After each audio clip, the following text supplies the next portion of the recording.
वो लोग ऐसे न्यूज़ पढ़ते थे आप कि इतने भारतीय दरिंदों कुत्तों को मार दिया गया और इतने जाबाज मुजाहिदीन शहीद हो गए, भारतीय कुत्तों ने वहाँ पर इतनी औरतों की अजमत लूट ली या ये कर दिया या वहाँ पर मस्जिद उड़ा दी। और जितने भी लोग उसमें बैठे थे और जो आईडी के चपेट में आए, उनकी बॉडी के छोटे छोटे टुकड़े पूरे इलाके में बिखर गए, पेड़ों तक ऊपर से भी उतारे। किसी ने अंगूठी देखकर पहचाना, किसी ने कुछ देखकर पहचाना। चोंगा का मतलब हो गया कि उसका वजन अगर मैं देखूं तो 1.5 मारुति जिप्सी होती है उसका 1.5 गुना, तो वो उड़ गया। और उसके जो परखच्चे उड़े, उसका जो इंजन था, इंजन कितना भारी होता है वो 100 मीटर कहते हैं कि जाके, तब ये कहते थे कि हर पत्थर के नीचे ग्रेनेड है, हर झाड़ी के अंदर AK-47 है और हर पेड़ के पीछे एक आतंकवादी। कभी ऐसा हुआ कि आपका कोई साथी या कोई ऑपरेशन में जो है शहीद हो गया और उसके बाद अंदर से उबाल इतना था कि अगर सामने वाला मिल जाए तो फिर उसे मैं भून डालूं, और फिर ऐसा ऑपरेशन भी आप लोगों ने किया हो? का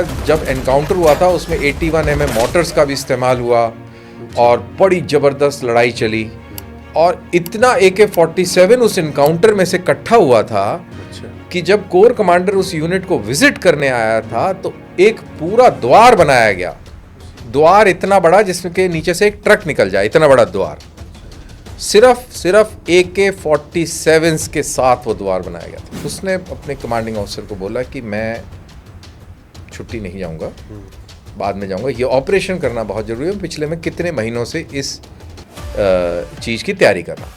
और जब ऐसा हुआ तो फिर बंदूकें निकल गईं और फिर आपस में इनकी लड़ाई शुरू हुई। इसने फटाफट से मस्जिद से दौड़ के निकले, बाहर पत्थरों के पीछे आड़ ली, इन लोगों जो ओरिजिनल टेररिस्ट थे इन्होंने घेर लिया, आपस में खूब लड़ाई झगड़ा चला। फिर उसके बाद टॉर्चर हुआ और टॉर्चर करके इनको मारा गया। इन चारों की डेड बॉडी जो है टुकड़े टुकड़े करके बोरी के अंदर भर के और फेंक दी गई। POK है, पाक ऑक्युपाइड कश्मीर, एक दिन हम वो भी लेके रहे। अब आप पूरे POK की अगर बात करेंगे तो ये तो एक बहुत बड़ा एक टास्क होगा, लेकिन और बलूचिस्तान तो हम सब जानते ही हैं वहाँ पर किस तरीके के हालात हैं और वो कई दशकों से आज़ादी की गुहार लगा रहे हैं। तो बचा भारत की जो सेना है, इंक्लूडिंग वायुसेना, काफ़ी स्ट्रांग है। मैं ये नहीं कह रहा हूँ कि एयर चीफ ने जो कहा है वो गलत कहा है, एयर चीफ बिल्कुल सही कह रहे हैं। जहाँ पे हमें होना चाहिए था वहाँ पे हम नहीं हैं। डिफेंस डील के बारे में भी जानना चाहता हूँ कि वो कैसे होता है।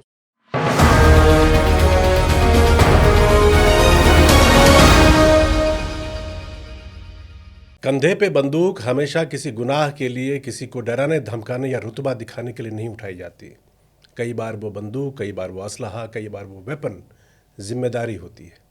वो जिम्मेदारी होती है हमारी, आपकी, इस मिट्टी की, इस देश की, इस वतन की, जिसको उठाने वाले लोग अलग होते हैं।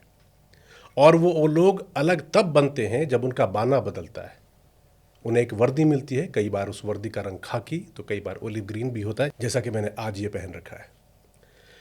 तो वो जिम्मेदारी वाली रोल में जब वो आते हैं, जब उनके पास वो वेपन मिलता है देश की रक्षा के लिए, तो फिर एक से बढ़कर एक फौजी तैयार होते हैं। और आज ऐसे ही एक फौजी को हमने आपके लिए ख़ास तौर पर बुलाया है अपने इस पॉडकास्ट में।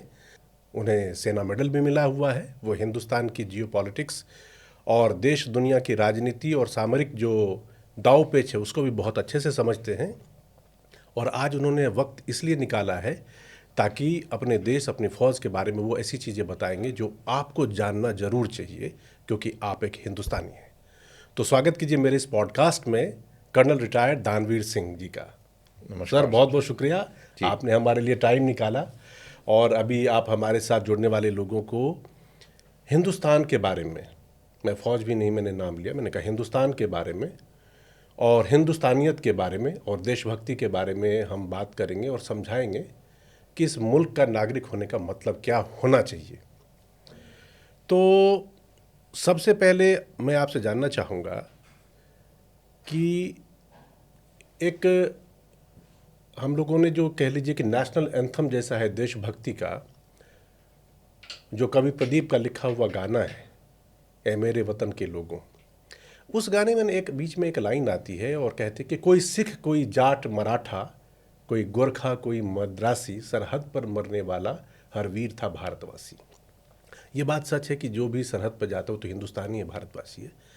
फिर फौज में मराठा रेजिमेंट, सिख, सिखलाई, बिहार, मद्रास, ये अलग अलग रेजिमेंटों के नाम इस तरह से बाइफरकेट किए हुए क्यों हैं, जरा ये समझें।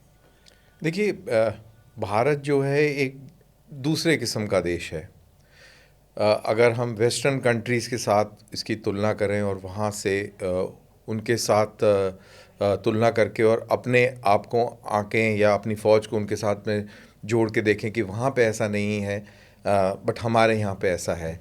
और जैसा आपने कहा कि प्रांतवाद, क्षेत्रवाद और जाति प्रथा, इन तीनों चीज़ों को कहीं ना कहीं जो बाहर से देखने वाला आदमी है उसको लगता है कि तीनों चीज़ों को बढ़ावा दे रहा है, पकड़ के रखा हुआ है। ऐसा आम आदमी को बाहर से देखने में लग सकता है। लेकिन जैसा मैंने बोला कि भारत एक दूसरे किस्म का देश है। दूसरे किस्म का देश इन अ सेंस कि इतना ज़्यादा डाइवर्स है, इतनी ज़्यादा इसकी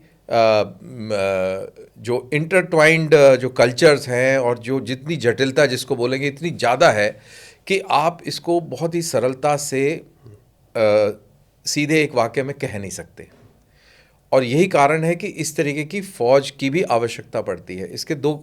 और दूसरा कारण ये है कि ये मोटिवेशन के लिए भी बहुत अहम है। अच्छा, मोटिवेशन भी इससे मिलता है। हमारी जो सिस्टम है, जैसे हमारा जो फैमिली सिस्टम है, जो हमारा कम्युनिटी सिस्टम है, जिस तरीके की हमारे जो सोशल स्ट्रक्चर है, इसकी बहुत सारी खामियां कमियां होंगी लेकिन इसकी स्ट्रेंथ भी है। आपने बोला मराठा रेजिमेंट है, राजपूत है, राजरिफ है, बिहार रेजिमेंट है। इनके अंदर जो कंपनीज हैं वो भी इलाके के हिसाब से हैं। अच्छा, अब उस इलाके से जब लोग आते हैं, जब वहाँ से इलाके से जो लोग आए, भर्ती हुए, नौकरी में आए, वो सब एक दूसरे से कहीं ना कहीं रिलेटेड हैं। फॉर एग्जाम्पल राजपूत रेजिमेंट में ब्राह्मण कंपनी है। अच्छा, राजपूत रेजिमेंट के अंदर ब्राह्मण कंपनी है। अच्छा, राजपूत रेजिमेंट के अंदर आपको और ट्रुप्स भी मिल जाएंगे। ठीक है। सिमिलरली राजपुताना राइफल या राजस्थान राइफल कह लीजिए। राजपुताना पहले पुराने अंग्रेज़ों के ज़माने में राजस्थान को बोलते थे, तो वो राजपुताना राइफल्स है। वहाँ पे आपको मुसलमान कंपनी मिल जाएगी। अच्छा, वहाँ पे जाट कंपनी मिल जाएगी। अच्छा, वहाँ पे राजपूत कंपनी मिल जाएगी। अच्छा, सिमिलरली कुमाऊं रेजिमेंट है। कुमाऊं रेजिमेंट के अंदर आपको अहीर की कंपनी मिल जाएगी, अहीर कंपनी मिल जाएगी। आर्टिलरी के अंदर आपको अहीर बैटरी मिल जाएगी। इसी तरह आर्मर्ड के अंदर आपको हिंदुस्तानी मुसलमान स्क्वाड्रन मिल जाएगा। आपको ग्रेनेडियर्स में कैम खानी मुसलमान स्क्वाड्रन मिल जाएगा, आपको कंपनी मिल जाएगी। इसी तरह आर्मर्ड कोर के अंदर दखनी मुसलमान का स्क्वाड्रन मिल जाएगा। तो ये एरिया स्पेसिफिक, रिलीजन, कास्ट जो स्पेसिफिक आप बता रहे हैं अधिकतर लोगों को नहीं मालूम हाँ। होगा। भाई एक बारे में सुनने से ये लगता है कि जैसे आपने कहा कि मैंने कहा कि बिहार, कहा कि जाट, कहा कि सिख, तो लोग समझते सिर्फ बस वही, नहीं, उसके आगे कुछ अंदर अलग अलग है। अच्छा, और ये स्ट्रेंथ देता है। अच्छा। अगर मैं अगर जवान भर्ती होके आया हूँ, आप सिखलाई में थे? मैं तो सिखलाई में था। तो सिखलाई का मतलब क्या हुआ ये बताइए। Sikh light infantry, Sikh regiment upper cast.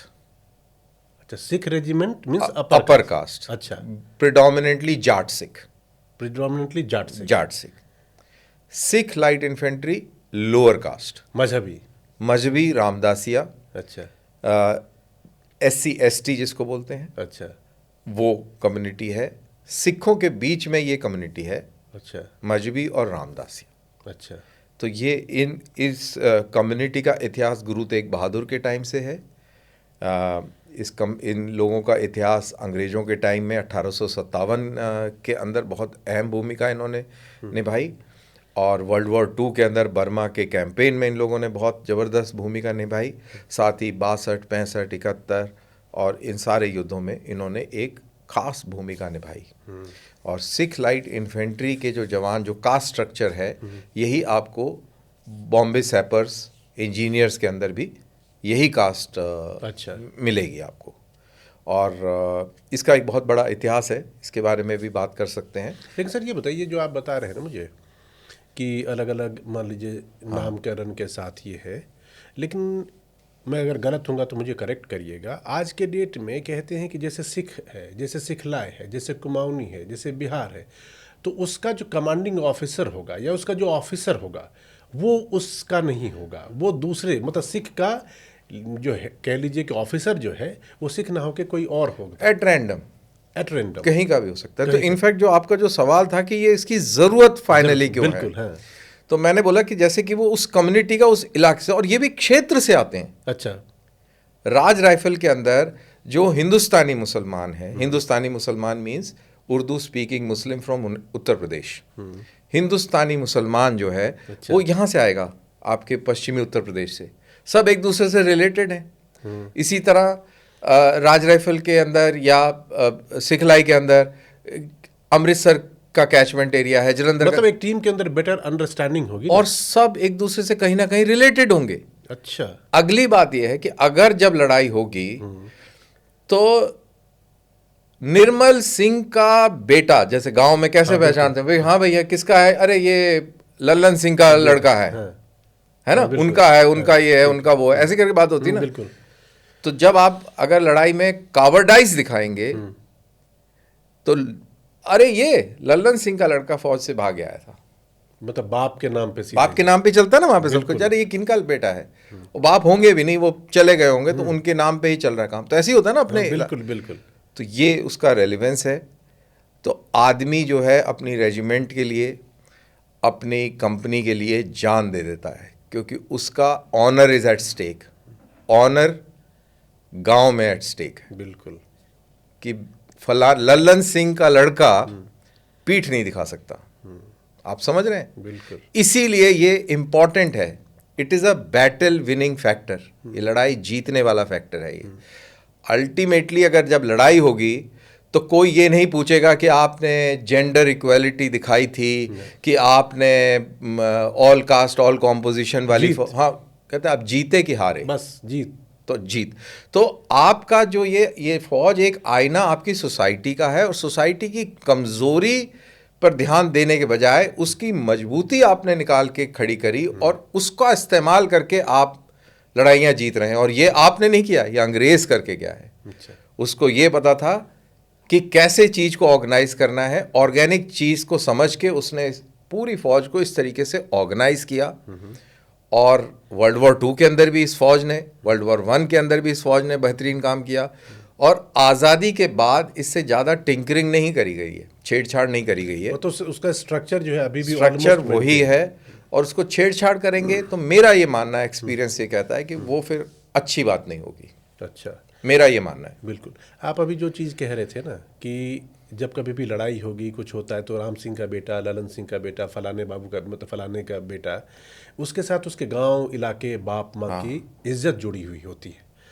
और शायद यही बात अभी थोड़े दिनों पहले की बात है, जो हमारे जनरल साहब भूपेंद्र द्विवेदी जी, तो उन्होंने भी कहा कि फौज में जो लोग आते हैं वो सैलरी पाने के लिए मकसद से नहीं आते, नाम नमक और निशान, नाम नमक और निशान।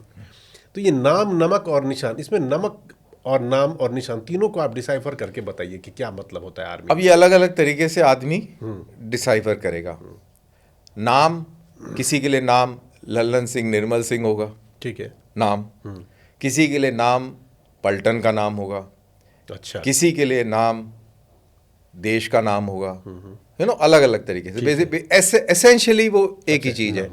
इसी तरह निशान, देश का झंडा होगा, रेजिमेंट का झंडा होगा, अच्छा, निशान हो गया। नमक, देश का नमक हो गया, पलटन का नमक खाया है, पलटन का नमक हो गया। और जिस इलाके से आप आते हैं उस इलाके का नमक खाया है, आपकी एक अलग तरीके की वो है, आप प्राइड लेते हैं उसमें, आप प्राइड लेते हैं। तो basically it revolves around loyalty, honour and pride, क्योंकि ये एक मात्र ऑर्गेनाइजेशन है जहां पे आपको तनख्वाह मिलती है, सब कुछ मिलती है, और इसके जो जॉब जो प्रोफाइल है, इसमें आप अपनी जान भी दे सकते हैं। नहीं, दे नहीं सकते, हमेशा रिस्क पे ही रहता है। हाँ, दे सकते, मतलब आप जिस दिन आर्मी की वर्दी पहनते हैं, हाँ, एक फौजी चाहे कोई भी हो, कोई भी किसी हो, भी तरह का आपने पहना, चाहे आप आर्मी में हो, नेवी में हो, एयरफोर्स में, कहीं पर भी देश की रक्षा के लिए जाते हैं, तो एक अनसेड एक तरह से कि आपने एक बॉन्ड पेपर पे साइन किया कि बलिदान देने के लिए मैं तैयार हूँ। बस सिंपल है, सिंपल, हाँ, सिंपल है। तो अब ये बताइए, चूंकि सैलरी की भी बात उसमें होती है, आप फौज में थे और अब आप एक सिविलियन की लाइफ जी रहे हैं। आपने दोनों तरह की ज़िंदगी जो है बड़े बखूबी देखी है। जो पैसे फौजियों को मिलते हैं, क्या आपको लगता है कि वो सफिशिएंट है, या आपको लगता है कि उनको जिस तरह के जोखिम वाले काम वो करते हैं, या प्रोफाइल, मैं ये नहीं करूँ उसके बदले में, चूंकि उनका काम ही वैसा है तो इसलिए उनका रख रखाव, ख्याल और बेहतर तरीके से रखने की ज़रूरत है? मैं अपने पर्सनल उससे बोलता हूँ, मेरे हिसाब से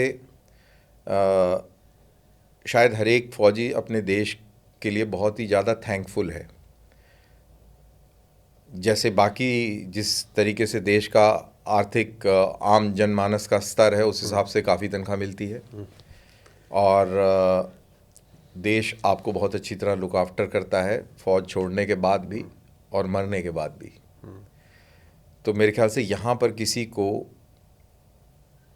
इस पे कोई वो होना नहीं चाहिए। One should be very very grateful to the country, क्योंकि अल्टीमेटली जो भी आपको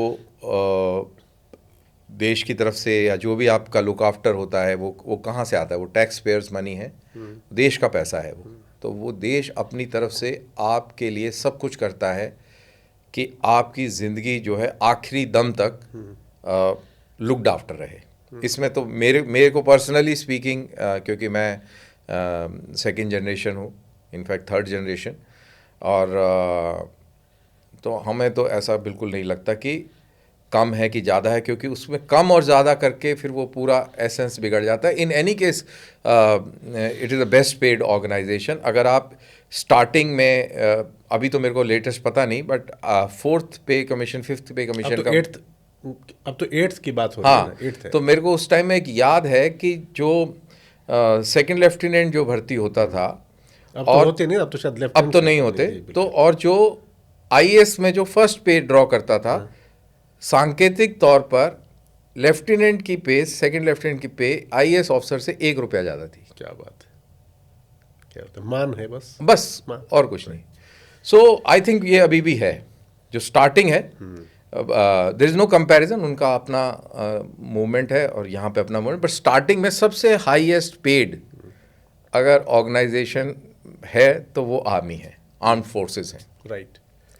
अब वैसे तो अब कम ज़्यादा का जो सवाल पूछा, तो ये तो बहुत ही व्यक्तिगत टाइप है, क्योंकि आप ठीक है, आप बहुत ग्रेटफुल हैं और आप कह रहे हैं कि जो हमें मिलता है, जो देश हमारे लिए देता है, जो सरकारें करती है, वो गुड इनफ है और हमारा ख्याल बहुत बेहतरीन तरीके से रखा जाता है। लेकिन जब एक फौजी नॉर्मल लाइफ जीने लगता है, और आपके जैसा वाकया होता है, आपके साथ क्या हुआ था? एक रोड पे गाड़ी रोक के मैंने देखा, हाँ, वो बड़ा तो कैसा लगता है? पहले घटना बताइए और फिर एक बताइए कि आपको दिल में कैसा गुजरा। आईटीओ से क्रॉस कर रहे थे, दिल्ली का आईटीओ, दिल्ली है, दूरदर्शन की तरफ जा रहे थे।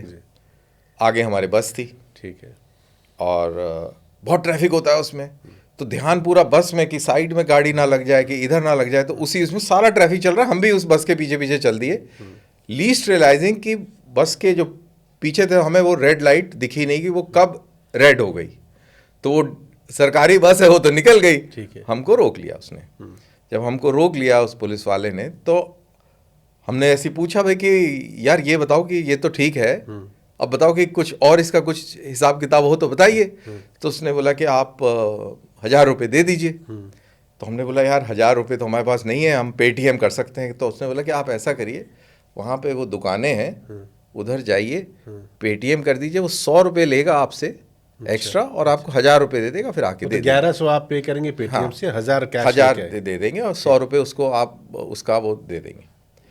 अब मेरे दिमाग में था, वैसे मेरे को फर्स्ट टाइम किसी पुलिस वाले ने पैसे मांगे थे, बाय द वे। ठीक, मेरे से कभी किसी पुलिस वाले ने पूरी जिंदगी में पैसे नहीं मांगे। कभी ऐसा नहीं कि गलतियां कभी ना हुई हों, ट्रैफिक रिलेटेड गलतियां हो जाती हैं, उनको बता दो कि मैं आर्मी से हूं, तो बड़े रिस्पेक्टफुली वो छोड़ देते। वो कुछ नहीं कि अरे साहब आप ऐसे करोगे तो फिर कैसे चलेगा, सॉरी बोल के, हमेशा कभी भी नहीं हुआ। लेकिन इन्होंने मांग लिए, तो हम जब पैदल चलते हुए जा रहे थे, वो मेरे को लग रहा था यार ये क्या कर रहा है यार, तुम क्या बकवास कर रहे हो यार, तुम अपने आप से बात कर रहा था मैं कि यार ये क्या यार, क्या 1000 रुपये दोगे उसको, तो ये दिमाग में चल रहा था। लेकिन मैंने पेटीएम करके 1000 रुपये लेके आ गया मैं, मेरे दिमाग में अभी भी ये अपने आप से लड़ाई चल रही है। तो वहाँ पहुँचा तो मैंने बोला कि यार अब मैं फ़ौजी हूँ और मैं सोच रहा हूँ कि मैं पैसे ना दूँ, आप चालान काट दीजिए। तो उसने बोला कि साहब मैं भी फ़ौजी हूँ और मैं 12 राज राइफल्स से रिटायर होके अब मैं पुलिस में नौकरी कर रहा हूँ। ये फ़ौज नहीं है, सिविल है, यहाँ पे यही दस्तूर है, अच्छा। ये फ़ौज की तरह ऐसे काम नहीं चलता है। अच्छा। तो मैंने बोला कि बच्चे ऐसा है कि ऊपर वाले की बड़ी दया है, तू 5,000 का चालान काट। अच्छा। तो वो उधर गाड़ी के पीछे उनका इंस्पेक्टर आ गया, एक दीवान जी आ गए। तो जो इंस्पेक्टर और जो दीवान जी एक और आए, हवलदार जिसको बोलते हैं, ठीक है। उसने हमको पहचान लिया।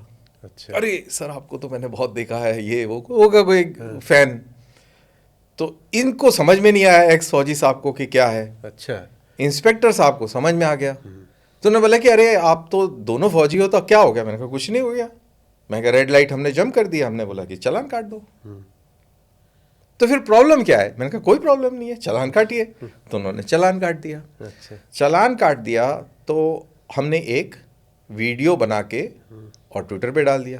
ट्विटर पे डाल दिया तो हफ्ते बाद पुलिस स्टेशन से एक मेल आ गई अच्छा। कि आपके पास जो भी प्रूफ हो आप हमें दें। तो मेरी गाड़ी में डैश कैम लगा हुआ था, अच्छा। पूरा कॉन्वर्सेशन उसमें रिकॉर्डेड था अच्छा। Between me and the police guy. अच्छा। वो मैंने निकाल के भेज दिया।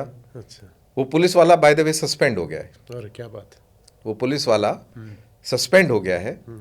और यही वीडियो फौजियों ने भी बहुत देखा और उसमें फौजियों ने मेरी बहुत ट्रोलिंग करी। अच्छा। हाँ, उनको लगा कि यार अगर ये फौजी ना होता तो तुम पैसे दे देते, तुमने इसलिए नहीं दिए क्योंकि ये फौजी था। फौजी था। और एग्जैक्टली मैंने इसीलिए नहीं दिया। अगर कोई वैसे होता शायद मैं दे देता कि छोड़ यार, अच्छा। ये तो इनकी फितरत है, सुनते रहे कि पुलिस वाले पैसे का। लेकिन ये मेरे को इसलिए चिढ़ मच गई। एक तो इन्फेंट्री का सोल्जर, इसको कैरेक्टर सर्टिफिकेट दिया होगा उसके सीईओ ने, उसके कंपनी कमांडर ने, और बहुत अच्छा इसका कैरेक्टर रहा होगा, बहुत ईमानदार अच्छा सोल्जर होगा, तब ये आके सिविल में इसको पुलिस में नौकरी का मौका मिला। आज ये यहाँ खड़े होके एक फौजी अफसर को, पुराने को, ये बता रहा है कि वो फौज का दस्तूर अलग था, यहाँ सिविल का दस्तूर अलग है, ऐसे नहीं काम चलता है, आपको देना पड़ेगा। क्योंकि फौजियों के लिए तो कहते वंस अ फौजी ऑलवेज अ फौजी। हाँ, तो ये चीज मेरे को पसंद नहीं आई। मैंने कहा नो। एंड यहाँ पे कहानी खत्म नहीं हुई। अच्छा। चालान आ गया 5,000 का, वो तो सस्पेंड हो गए, वो हो गए। फिर मैं ये कश्मीरी गेट के उधर कौन सा वो है आपका कोर्ट, 30,000 तो चालान के लिए मैं वहाँ गया। अच्छा। जज साहिबा ने मुझसे पूछा कि क्या थी कहानी। मैंने जो ऑनलाइन जो भरते हैं ना क्या आई कंटेस्ट, तो उसमें मैंने ये पूरा लिखा। जब मैंने उसको पूछा, she was very grateful to the ex फौजी एंड द सर्विसेज, और उसने मेरा चालान माफ़ कर दिया। चालान माफ़ भी हुआ। क्या? और उसने ये पूछा कि did you commit a mistake, आपसे गलती हुई थी? मैंने कहा मेरे से गलती हुई थी। अच्छा, यू एक्सेप्टेड? यस। अच्छा। क्योंकि मैंने रेड लाइट जंप करी थी, लेकिन चालान में लिखा था अनइंटेंशनल। नहीं, चालान में लिखा था कि ही क्या उसका क्लॉज था, ड्राइविंग रेकलेस ड्राइविंग या something could cause injury to people और समथिंग लाइक दैट, जबकि ऐसा कुछ नहीं। मैंने कहा ये है, उसके पीछे था मुश्किल से 10 किलोमीटर प्रति घंटे की स्पीड होगी, और ऐसे ऐसे करके ये पूरी कहानी मैंने बताई। और मैंने कहा ये गलती हुई है, लेकिन ये कंटेस्ट मैंने इसलिए किया क्योंकि मेरे से पैसे मांगे गए थे, और ये है इसका बैकग्राउंड। अच्छा, तो कहने का तो पुलिस वाला सस्पेंड भी हुआ, पुलिस वाला और आपका चालान जो है वो भी कैंसिल हुआ। और जज वॉज वेरी उनकी शक्ल से, उनके आव भाव से लग रहा था कि वेरी रिस्पेक्टफुल ऑल्सो। तब तो आपको फौज में रह के बाहर की जो आप बात बताते कि जनरल परसेप्शन, वो शायद लगा होगा कि नहीं, हमेशा ऐसा होता नहीं है। अगर आप ईमानदारी से किसी चीज़ को, अपनी बात को रखें, और खुद अगर आप ईमानदार हों तो मामला पलट भी सकता है। और मैंने उस पुलिस वाले को बताया था कि मैंने कहा अब तूने अपनी बात कर ली, सिविल में कैसे होता है अब मैं बताऊंगा तेरे को। अच्छा। मैंने उसको बोला, और इंटरेस्टिंगली उसने बहुत इधर उधर से, पता लग जाता है फौज एक बहुत छोटी सी है कि कौन है, कहाँ है, कैसे कहाँ है, उसने इधर उधर से अप्रोच भी किया। अब देखिए ये कितनी शर्म की बात है कि उसने इधर उधर से अप्रोच किया कि आप वापस ले लो। आप वापस ले लीजिए, आप मेरे को माफ़ कर दीजिए और जो भी आपका पैसा खर्च हुआ है वो मैं दे दूंगा। मैंने जो आदमी ने मेरे को अप्रोच किया, मैंने उसको बोला कि यार आपको ये बोलते हुए शर्म आई मेरे से बात करते हुए, ये सिफारिश जो लेके आए हैं आप मतलब पानी बहुत बह चुका है वो। नहीं, सवाल ही नहीं पैदा होता। कोई मतलब। सोशल मीडिया पर मैं बीच बीच में आपको देखते रहता हूँ, आपने बताया कि कैसे मदद भी मिली, और ये आपका एक पोस्ट भी आया था, उसमें फौज की वर्दी पहने हुए हैं आप, और कुछ आपने किसी ऑपरेशन के वाकये का जिक्र किया है, ये थोड़े दिनों पहले आया था। कहते तो फौजियों का दिल तो बड़ा हार्ड होता है और बड़े सख्त होते हैं अंदर से, लेकिन आप जब कश्मीर में बाकी जगहों पर किसी ऑपरेशन में गए, कभी ऐसा हुआ कि आपका कोई साथी या कोई ऑपरेशन में जो है शहीद हो गया और उसके बाद अंदर से उबाल इतना था कि अगर सामने वाला मिल जाए तो फिर उसे मैं भून डालूं, और फिर ऐसा ऑपरेशन भी आप लोगों ने किया हो? कुछ ऐसा वाकया बताइए। हाँ, मैं समझ गया वो जिस पोस्ट की आप बात कर रहे हैं। मेरा एक कोर्समेट, मेरा साथी, मेरा कंपनी टाइप, हम एक साथ ट्रेनिंग करी, साथ ही साथ कमरे भी थे। संजय चौहान नाम था, हिमाचल प्रदेश का रहने वाला था। बहुत ही कम बातचीत करने वाला, बहुत ही साफ दिल वाला और बहुत ही सिंपल आदमी जिसको बोलते हैं ना। और कमीशन हुआ था, अगेन राज राइफल यूनिट में कमीशन हुआ था, और उसकी पोस्टिंग कुपवाड़ा में हुई थी, उसकी पलटन कुपवाड़ा में थी। अच्छा। और वो आपके साथ सिखलाई में थे? नहीं, राज राइफल अच्छा, में राज थे। Rifle, okay. और वहाँ से एक पेट्रोल लेके गए थे वो, उसको कोई खबर मिली थी कि वहाँ पर पाकिस्तानी और अफ़गानिस्तान से आए कुछ, उन दिनों में मुजाहिदीन और अफ़गानिस्तान का जंग चल रहा था। तो वहाँ से कुछ आके और एक गांव के मस्जिद में ये लोग जमा है, वहाँ पे इनकी मीटिंग चल रही है। अच्छा। ये छुट्टी जाने वाला था, इसकी एंगेजमेंट होने वाली थी। ओहो। अगले दिन सवेरे इसको जाना था छुट्टी, लेकिन इसकी अपनी इंटेलिजेंस थी। देखो, इन्फेंट्री के अंदर एक तो आपने intelligence network, intelligence IB, raw, पता नहीं क्या क्या सुना होगा। इसी तरह हर एक इन्फेंट्री कंपनी के अंदर जो कंपनी कमांडर होता है उसकी एक अलग इंटेलिजेंस नेटवर्क होता है, सेल्फ कंटेंट। उसका अपना एक, हर एक इंडिविजुअल स्टाइल होता है, अपना तरीका होता है इंटेलिजेंस को गैदर करने का। ठीक।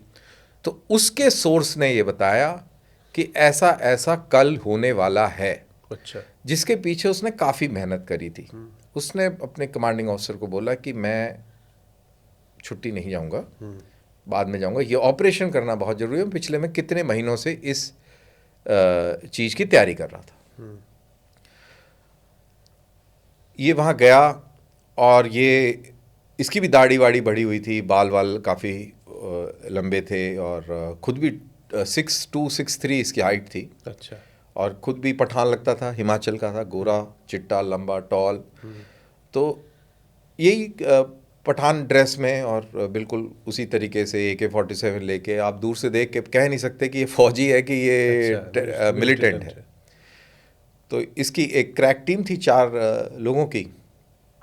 ये वहाँ गया और साथ में ये था कि पीछे पहाड़ी के ऊपर एक JCO और एक 10-15 लोग as a QRT, quick reaction team, की अगर ज़रूरत पड़ेगी तो आप फिर रिस्पॉन्ड करेंगे। तो ये वहाँ गया और ये वहाँ कॉन्ग्रेगेशन में जाके बैठ गया, उन सब के बीच में जाके बैठ गया। अच्छा। और जब ये वहाँ पहुँचा तो लोग, ये सब मिलिटेंट्स जब एक दूसरे खुशामदीद, गले वले मिले, ये वो ऐसे करके सब बैठ गए आराम से। लेकिन थोड़ा सा कहीं शक वक सा हुआ तो ऐसा कुछ सवाल पूछा जो ये लोग शायद जवाब ना दे पाए। अच्छा। शायद। अच्छा। क्योंकि ये 4 थे। अच्छा। शायद मैं इसलिए बोल रहा हूँ क्योंकि रिकंस्ट्रक्ट करा हुआ कि ऐसा हुआ होगा, अच्छा। जो लोगों ने बताया वगैरह। और जब ऐसा हुआ तो फिर बंदूकें निकल गईं। अच्छा। और फिर आपस में इनकी लड़ाई शुरू हो गई। इसने फटाफट से मस्जिद से दौड़ के निकले बाहर, पत्थरों के पीछे आड़ ली। इन लोगों जो ओरिजिनल टेररिस्ट थे, इन्होंने घेर लिया, आपस में खूब लड़ाई झगड़ा चला। इन्होंने रेडियो सेट पे काफ़ी कॉल करे QRT के लिए, शायद उनका राब्ता नहीं हो पाया, रेडियो सेट माल फंक्शन या वॉटेवर, वो रिस्पॉन्स नहीं आया। इनके एम्युनिशन ख़त्म हो गए। It is said that they were caught alive. अच्छा। फिर उसके बाद टॉर्चर हुआ अच्छा, और टॉर्चर करके इनको मारा गया, चारों को। चारों को। और हंडवारा चौक पर इन चारों की डेड बॉडी जो है टुकड़े टुकड़े करके बोरी के अंदर भर के और फेंक दी गई। ये ईयर कौन सा है अप्रोक्सीमेटली? ये मेरे को ढंग से याद नहीं हो रहा है, शायद 96 का है, अच्छा। या कुछ ऐसे करके है। तो ये जो सोशल मीडिया की जो आप पोस्ट का जिक्र कर रहे हैं, ये इसी पूरे ऑपरेशन की प्रेजेंटेशन के लिए मैं गया हुआ था, अच्छा, जिसमें सारे ब्रिगेड के ऑफिसर्स इन अटेंडेंस थे। और मैं उस पूरे ऑपरेशन की केस स्टडी प्रेजेंट कर रहा था कि इसमें देखिए क्या क्या हुआ, अच्छा, क्या हमें नहीं करना चाहिए, क्या हमें करना चाहिए, कैसे चेक्स और बैलेंसेस होने चाहिए, और कौन कौन इस पूरे खेल में गलती पे था, अच्छा, किसकी गलती से, अपना सेल्फ एनालिसिस बिल्कुल। कि किसकी गलती से ये 4 लोग शहीद हुए। तो इसीलिए आपको उस पोस्ट में कहीं दुख और दर्द नज़र आया होगा कि अगर उसको क्यूआरटी से कनेक्शन हो जाता, क्यूआरटी रिस्पॉन्ड कर जाती, और बहुत सारे अगर थे उसमें जो कि बहुत सारी if हो। मैं पब्लिकली नहीं बताना नहीं, चाहता लेकिन हूँ। एक बात बताइए, ये आपने जो कहानी बताई है अपने आप में बहुत हैरान करने वाली है। ये इसको आप देशभक्ति का एक जज्बा ही कह सकते हैं कि एक आदमी जो कि फौज का ऑफिसर हो, इतना बड़ा रिस्क लेके आतंकवादियों के बीच में जाके बैठ के यही इंटेंशन होगा कि उसको ख़त्म कर देना है, मौका लगा के इतना बड़ा रिस्क लेके गया, अदरवाइज कौन जाएगा? मोटिवेशन, मोटिवेशन, वही तो कह रहा हूँ। नमक, नाम और निशान, उसके लिए जिम्मेवारी देश ने दी है। आप यहाँ पर आतंकवादियों से लड़ने आए हैं, आपको कोई इंटेलिजेंस नहीं मिल रही, आपने इंटेलिजेंस गैदर करी है कि पाकिस्तान से लाइन ऑफ कंट्रोल पार करके कब उनका ट्रैक आ रहा है। आपका बंदा उस पूरे सिस्टम में, आपने उसमें सेंधमारी करी है, वो आपका बंदा लॉयल बना है, ऑब्वियसली पैसे लेके काम चल रहा है, उसने आपको पूरी खबर दी है, आप जा रहे हैं छुट्टी, पता है जिसको अगले दिन जाना हो, हाँ, और एंगेजमेंट के लिए वो क्यों करे, वो सोचे चलो, लेकिन नाम, नमक और निशान, तो ये काम हुआ। उसके लिए आपने कितने समय से आपने भेष बदली किया हुआ है जिससे कि आप पहचाने ना जा सकें, बिल्कुल।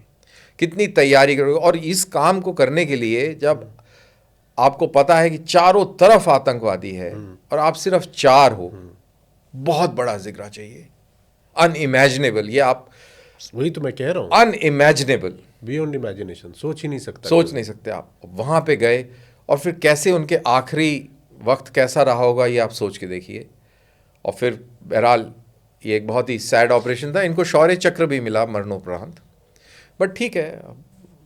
आप एक बात बताइए, जब आपने चूंकि काफ़ी लंबा वक्त कश्मीर में काम किया है और आप जिस दौर में थे उस टाइम पर आर्टिकल 370 होगा, अब तो वो भी हट गया है। मैं एक चीज़ जानने की, समझने की कोशिश कर रहा हूँ कि क्या लोकल के सपोर्ट के बगैर ऐसा मुमकिन है कि बाहर से आने वाले, चाहे पाकिस्तान, जो अभी भी हमारे जनरल साहब ने कहा है कितने सारे जो मैक्सिमम पाकिस्तानी ही हैं या पाकिस्तान सपोर्टेड उन्हीं की, वो ये काम कर पाए? अगर घर का सपोर्ट नहीं मिले, कश्मीर की जनता उनका साथ नहीं दे, जो वहाँ पे लोग हैं, तो क्या वो ऐसा कर पाएंगे?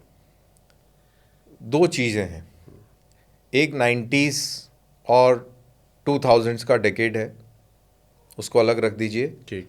आर्टिकल 370 के बाद का अलग है, उसको अलग रख दीजिए। और बीच का जो कस्प वाला टाइम है, ठीक, वो भी आप अलग में ही उसको शामिल 3 जोन में उसको हाँ, डिवाइड कर देते हैं, बल्कि 2 जोन में, कस्प से लेके और अभी तक, ठीक, एक और एक वैसे वाला। जब हमारी यूनिट वहाँ गई और मेरी कमीशनिंग वहीं हुई थी, 91-92 में मैं वहाँ गया था। अच्छा, और तब ये कहते थे कि हर पत्थर के नीचे ग्रेनेड है, हर झाड़ी के अंदर AK-47 है और हर पेड़ के पीछे एक आतंकवादी है। अच्छा, वाकई इतना ज़बरदस्त वहाँ से इन्फ्लक्स हुआ था। ओपन बॉर्डर था, वॉर टाइम टाइप डिप्लॉयमेंट्स थी, बहुत बड़े बड़े गैप थे डिफेंसेस में, वो लड़ाई के हिसाब से डिफेंसेस थे, बिल्कुल। काउंटर इन्फिल्ट्रेशन वाला मोड नहीं था। काउंटर इन्फिल्ट्रेशन मतलब कि आप समझ लीजिए कि अब कंधे से कंधा लगा के खड़ी हुई है फौज, मतलब मैं ऐसी समझाने की बात कर रहा हूँ। लेकिन पहले ऐसे नहीं था, और अभी भी लड़ाई होगी तो ऐसे नहीं होगा, ये सारी डिप्लॉयमेंट चेंज हो जाएगी और लड़ाई के हालात से टैक्टिक्स के हिसाब से आप डिप्लॉय हो जाएंगे, फिर बड़े बड़े गैप हो जाएंगे। सो दैट अपार्ट, तो वो थे, तो उसमें लाखों की तादाद में हथियार आया, और इतना हथियार आया कि आप इमेजिन नहीं कर सकते थे। एक यूनिट थी जिसने ईगल कॉम्प्लेक्स, एक वहाँ पे जगह है, वहाँ पे एक पाकिस्तान से ट्रैक आया, बहुत बड़ा ट्रैक, 100-150 आदमी होगा उसमें। अच्छा। और उसका जब एनकाउंटर हुआ था उसमें 81 mm मोटर्स का भी इस्तेमाल हुआ, और बड़ी ज़बरदस्त लड़ाई चली, और इतना AK-47 उस इनकाउंटर में से इकट्ठा हुआ था कि जब कोर कमांडर उस यूनिट को विजिट करने आया था तो एक पूरा द्वार बनाया गया, उसी द्वार इतना बड़ा जिसमें के नीचे से एक ट्रक निकल जाए, इतना बड़ा द्वार। अच्छा। सिर्फ AK-47 के साथ वो द्वार बनाया गया था, स्वागत द्वार AK-47 के साथ में। और बहुत तादाद में पाकिस्तान ने जो है हथियार यहाँ पे भेजे थे, बिल्कुल लोकल सपोर्ट थे, लोकल पूरी तरह से मन तन और धन से समर्पित हो गए थे पाकिस्तान में शामिल होने के लिए। बहुत कम परसेंटेज होगी जो दूसरे तरीके से सोचते, उनके दिलो दिमाग पे ये, अगर आप पेट्रोलिंग करके किसी गांव में जा रहे हैं तो आपको घर के अंदर या तो पाकिस्तानी क्रिकेटर्स के तस्वीर मिलेगी, पोस्टर्स, या ज़ियाउल हक के पोस्टर मिलेंगे, या बेनज़ीर भुट्टो के पोस्टर मिलेंगे। और इलेक्शन पाकिस्तान में हो रहा होता था, जब बेनज़ीर का जो इलेक्शन हुआ था बड़ा, जो जिससे वो आई थी पावर में ज़ियाउल हक के बाद, तो डिस्कशन वहाँ पर, common discourse was Pakistani election. अच्छा। इस तरीके से वहाँ पर माहौल था। वो तो अपनी ही धरती पे आप बेगाने से लगते हो। और हम बिल्कुल आउटसाइडर टाइप ऐसी फीलिंग आ गई थी। और एक्चुअल में वहाँ पर एडमिनिस्ट्रेशन खत्म हो गया था, पुलिस चौकियाँ जला दी गई थी, पुलिस आपको सिर्फ SP और डिस्ट्रिक्ट पुलिस हेडक्वार्टर के आसपास वहाँ पे मिलेगी, बाकी कहीं पुलिस नहीं थी। एडमिनिस्ट्रेटिव मशीनरी कहीं देखने को नहीं मिलती थी। जो गवर्नमेंट के हॉस्पिटल्स थे वो खाली हो गए थे, उसमें फ़ौजें रह रही थी, स्कूलों में फ़ौज रह रही थी। कश्मीरी पंडित अधिकतर टीचर्स थे, भाग चुके थे। डॉक्टर्स अधिकतर कश्मीरी पंडित थे, वहाँ से निकल चुके थे। बाहर से जम्मू के लोग थे और लोग थे, वो सब जा चुके थे। तो एक बहुत बड़ा वैक्यूम आ गया था, गवर्नेंस वैक्यूम आ गया था, ये सारे काम फ़ौज करती थी। तो ये एक सिचुएशन थी उस समय, एक नैरेटिव था। अब जो खूब पत्थरबाजी के केसेस हुए और बहुत ज़बरदस्त वहाबी पैसा आया वहाँ पर, और रातों रात वहाँ पे जो गांव की एक पत्थर और लकड़ी की मस्जिद हुआ करती थी, जो कि पूरे 90 के दशक में और 2000 में भी दिखी, 2005-7 तक अचानक से बहुत आलीशान मस्जिदें बन गईं। और देवबंद सहारनपुर के पास है, वहाँ से मौलवी वहाँ पे पहुँचने लग गए और एक ट्रांजिशन शुरू हुआ। फिर पत्थरबाजी की घटनाएं बहुत ज़बरदस्त बढ़ गईं और एक अलग इंतफादा टाइप एक माहौल हो गया। अब इस पूरे खेल के अंदर जब इतने साल बीते तो कश्मीरियों का भी हृदय परिवर्तन होने लग गया। इसके अंदर आर्मी स्कूल्स ने एक बहुत बड़ी भूमिका निभाई है। आर्मी का जो अदरवाइज जो कंडक्ट रहा है, जो कंपनी ऑपरेटिंग बेसिस हैं, देखिए आर्मी जो वहाँ पे डिप्लॉयड होती है उसका काम सिर्फ लड़ना नहीं है, winning the hearts and minds, मतलब कि दिल जीतना भी है। उसके अंदर आप वहाँ के लोगों को एजुकेशन भी दे रहे हैं, वहाँ के लोगों को स्किल्स भी प्रदान कर रहे हैं, और बाकी चीज़ों में हेल्प कर रहे हैं। कभी नेचुरल कैलेमिटी आ जाए तो सेव भी कर रहे हैं, मेडिकल इमरजेंसी आ जाए, क्योंकि अगर मैं वहाँ पे कंपनी कमांडर हूँ, मेरे नीचे अगर 25 गांव हैं तो वो पूरी 25 गांव की रिपोर्टिंग मेरे को है। तो किसी की मेडिकल इमरजेंसी हो रही है तो भी आप जाएंगे, तो भी मैं उसकी हेल्प करूँगा। मेरे पास तो बहुत सारा साजो सामान है ना, मेरे पास अगर बहुत ज़बरदस्त मेडिकल इमरजेंसी है तो मैं हेलीकॉप्टर भी मंगवा सकता हूँ, मेरी अगर हायरार्की को लगेगा कि ये पॉसिबल है तो। बहुत सारी चीज़ें। तो ये जब चीज़ें उन्होंने देखा, जब एक बार बहुत कश्मीर में बाढ़ आई और देखा किस तरीके से फ़ौज ने मदद करी, देवदूत बन के थे, धीरे धीरे वो हृदय परिवर्तन होने लगा और उनको ये समझ में आने लगा कि इतनी हमारी जो जनरेशन है वो इस पूरे तमाशे में खराब हो गई है। और पूरा बड़ा परिवर्तन आया जब इंटरनेट खुल गया। अच्छा। इंटरनेट खुलने के बाद जब आदमी के पास स्मार्टफोन आ गए, जब घर में हाथ पे टेलीविज़न आ गया बेसिकली, जब उसको इंटरनेट से वही पाकिस्तान जो प्रोपेगेंडा करा करता था रेडियो के ज़रिए, रेडियो वहाँ पे जब हम वहाँ पे डिप्लॉयड थे, इतना ज़बरदस्त प्रोपेगेंडा होता था। अच्छा। जैसे हमारे ही इलाके में कोई ऑपरेशन हो तो इतनी खबर दे दे कि इतने भारतीय वो लोग ऐसे न्यूज़ पढ़ते थे आप कि इतने भारतीय दरिंदों कुत्तों को मार दिया गया। अच्छा। हाँ, और इतने जाबाज मुजाहिदीन शहीद हो गए, और इस तरीके से ऐसे करके, और भारतीय कुत्तों ने वहाँ पर इतनी औरतों की अजमत लूट ली, या ये कर दिया, या वहाँ पर मस्जिद उड़ा दी, क्योंकि अब वेरिफिकेशन का कोई वो सीन नहीं है। अब इंटरनेट आ गया, जब तरतपुरा के नज़दीक करालपुरा की बात हो रही है, या गुंड की बात हो रही है, या कहीं की बात हो रही है, कंगन की बात हो रही है, कि गुलगुलोसा की बात हो रही है, तो वो कह रहे यार ये, लेकिन वहाँ का जो सारा, अरे ये क्या बोल रहा है, यहाँ तो कुछ भी नहीं हुआ, यहाँ तो ये महिला प्रेग्नेंट थी और इसको इवैक्यूएट तो फौजियों ने किया ये।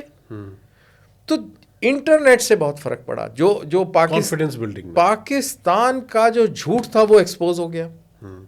उसके बाद पाकिस्तान अपने यहाँ पर दूसरे प्रांतों के मुसलमानों के साथ कैसा बिहेव करता है वो भी दिख गया।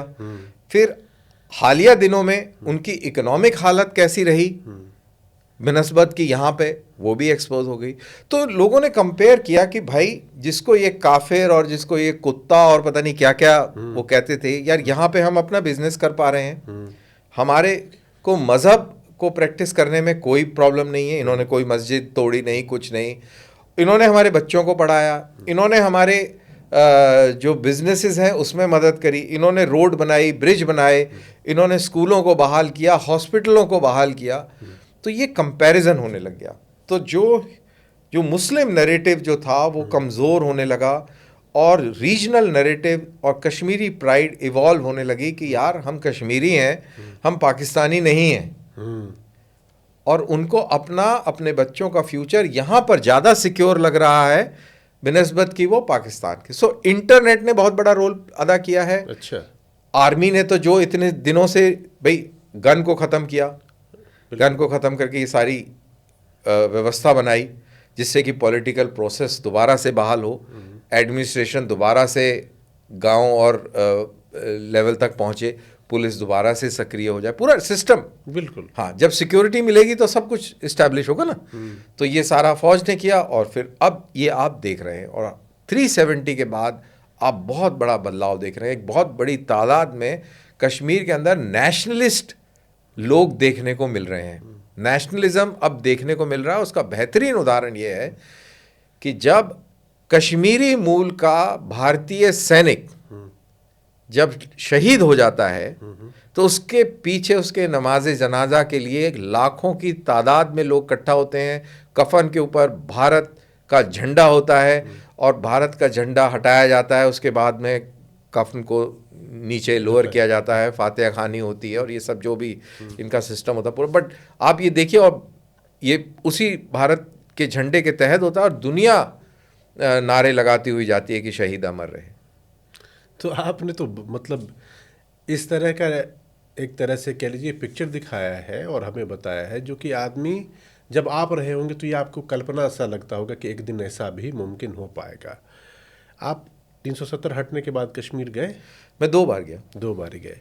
तो आपने अपने काम के टाइम पर जब आप फौजी थे, ऑपरेशन करते थे, तब और अब जब देखते होंगे तो मन में किस तरह का ख्याल आता था कि रिमोर्स कि यार ये चीज़ आज जो हुआ है ये 25-30 साल पहले होना चाहिए था? हाँ, बिल्कुल देख के लगता है कि ये जो सब अभी हो चुका है, कितना बदलाव आ गया है। अगर ये पहले होता तो इतने हजारों लोग मारे गए हैं, हजारों, इतना खून बहा है, इतनी तंगियाँ झेली। और मैं let me tell you, Kashmiri लोगों ने बहुत तंगी झेली है, उनकी ज़िंदगी आसान नहीं रही है। कॉमन पीपल का तो कोई फ़ायदा हुआ नहीं, जो हुआ कोई फ़ायदा नहीं हुआ।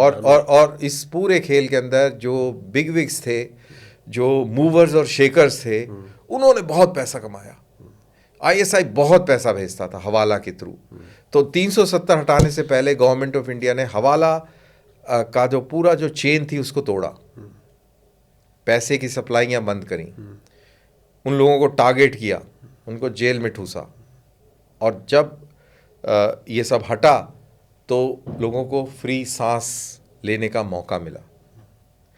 तो अब जब आप वो कह रहे थे दूसरा फेज जो अभी वाला फेज है, अभी जो गन है पाकिस्तानी गन वो अब गांव में नहीं है, अच्छा, वो जंगल में। अच्छा, गांव से पाकिस्तानी गन्स आउट है, जंगल में है वो। जंगल में है। पाकिस्तानी गन अगर गांव में है तो वो लोकल के हाथ में है। अच्छा, और वो गन AK-47 वगैरह नहीं, ज़्यादातर पिस्टल पुस्टल ग्रेनेड है जो कि आसानी से छुपाई जाएगी, क्योंकि हर सोसाइटी में कुछ ना कुछ रेडिकल एलिमेंट तो हमेशा रहेगा, अब ज़ीरो तो कभी नहीं कर सकते। तो कुल मिलाकर अगर मैं इसको ऐसे देखूं कि 90s के दौर में आपने देखा जब मिलिटेंसी चरम पे थी, हिंदुस्तानी फौज कितने मुश्किलों में उसने काम किया वो देखा। फिर आपने वो टाइम भी देखा जब 370 पे हट गया और कश्मीरी जनता को अपने आप में कॉन्फिडेंस आया कि हमें क्या करना चाहिए, वो कर रहे हैं। तो आज से डाउन द लेन आपको कभी लगता है कि कश्मीर में जो भारतीय फौज डिप्लॉयड है, आर्मी के जवानों को नॉर्मल छोड़ दिया जाएगा, बट इतना जो हेवी डिप्लॉयमेंट जिस हिसाब से आज है ये बहुत हद तक कम हो जाएगा और जैसे बाकी स्टेट्स हैं वैसे ही वहाँ पर भी होने लगेगा? मेरे ख्याल से इतनी जल्दी अभी इस तरीके का कदम उठाना नहीं चाहिए। नहीं, मैं कदम की बात नहीं, मैं तो कह रहा हूँ कि आपको लगता है कि ये 5 साल 10 साल 15 साल में ऐसा हो जाएगा? मेरे ख्याल से शायद हो जाएगा, 10-15 साल में हो सकता है। देखिए, अगर आप भारतीय सेना अध्यक्ष की जो हालिया प्रेस कॉन्फ्रेंस हुई थी, और जयशंकर जी ने भी ये भी हालिया में कहा है कि पाकिस्तान ने अपना आतंकवाद समर्थन छोड़ा नहीं है, पूरा तंत्र अभी भी जस का तस है। तो जब तक वहाँ से बदलाव नहीं आएगा तब तक आप इस तरीके का काम, क्योंकि फिर अगेन आपने जो पाया है वो बड़ी जल्दी से आप खो सकते हैं। देखिए, इसको मैं वैसे समझाता हूँ, ऐसा नहीं है कि एकदम से लोग एंटी नेशनल हो जाएंगे, नहीं, लेकिन आपके मोहल्ले में अगर 2 बंदूकधारी आ जाएंगे और मैसेज आ जाएगा कि हम आ गए हैं और सारे के सारे इस तरीके से बिहेव करेंगे, अगर बिहेव नहीं करेंगे तो उनको गोली से उड़ा दिया जाएगा, तो आप क्या करेंगे? आदमी टूट जाएगा। Simple, absolutely simple. या तो सरकार की रेट चलेगी या उसकी चलेगी। अगर उसकी चलेगी तो आपकी नहीं चलेगी, आप बाहर हैं। अगर आप अंदर हैं तो उसको बाहर रखना पड़ेगा और आपको वहाँ पे अभी रहना पड़ेगा। अब इतनी जल्दी आप छोड़ नहीं सकते क्योंकि वो थ्रेट अभी ख़त्म नहीं हुई है। लाइन ऑफ कंट्रोल के पार वो थ्रेट मौजूद है। तो ये है। अब ये बताइए कि 1971 में हम लोगों ने देखा कि भारत ने 13-14 दिनों में पाकिस्तान के 2 टुकड़े कर दिए, एक अलग मुल्क बना दिया, और इतने कम टाइम में इतनी बड़ी लड़ाई शायद ही कोई देश जीता होगा। और वो इसलिए क्योंकि भारतीय फौज, जो फौज के लीडर मानेकशॉ साहब थे, उन सब की रणनीति, सरकार की इच्छा, सरकार का सपोर्ट, ये तमाम चीज़ें। आजकल पिछले काफ़ी दिनों से बार बार एक चीज़ का जिक्र आता है कि जो POK है, पाक ऑक्यूपाइड कश्मीर, एक दिन हम वो भी लेके रहेंगे। आप चूँकि फ़ौजी भी हैं और ये भी आपने वहाँ की ग्राउंड रियलिटी को भी देखा है। आपको लगता है कि आज के डेट में जिस तरह का मॉडर्न वॉरफेयर है, सरकारों की ताकत और डिफरेंट पावर सेंटर्स जो हैं, उसमें ऐसा मुमकिन हो सकता है क्या? प्योरली मिलिट्री टर्म्स में अगर बात करें, आइसोलेशन में, तो ये बहुत बड़ी कॉस्ट से आएगा, बहुत बड़ी कॉस्ट से आएगा।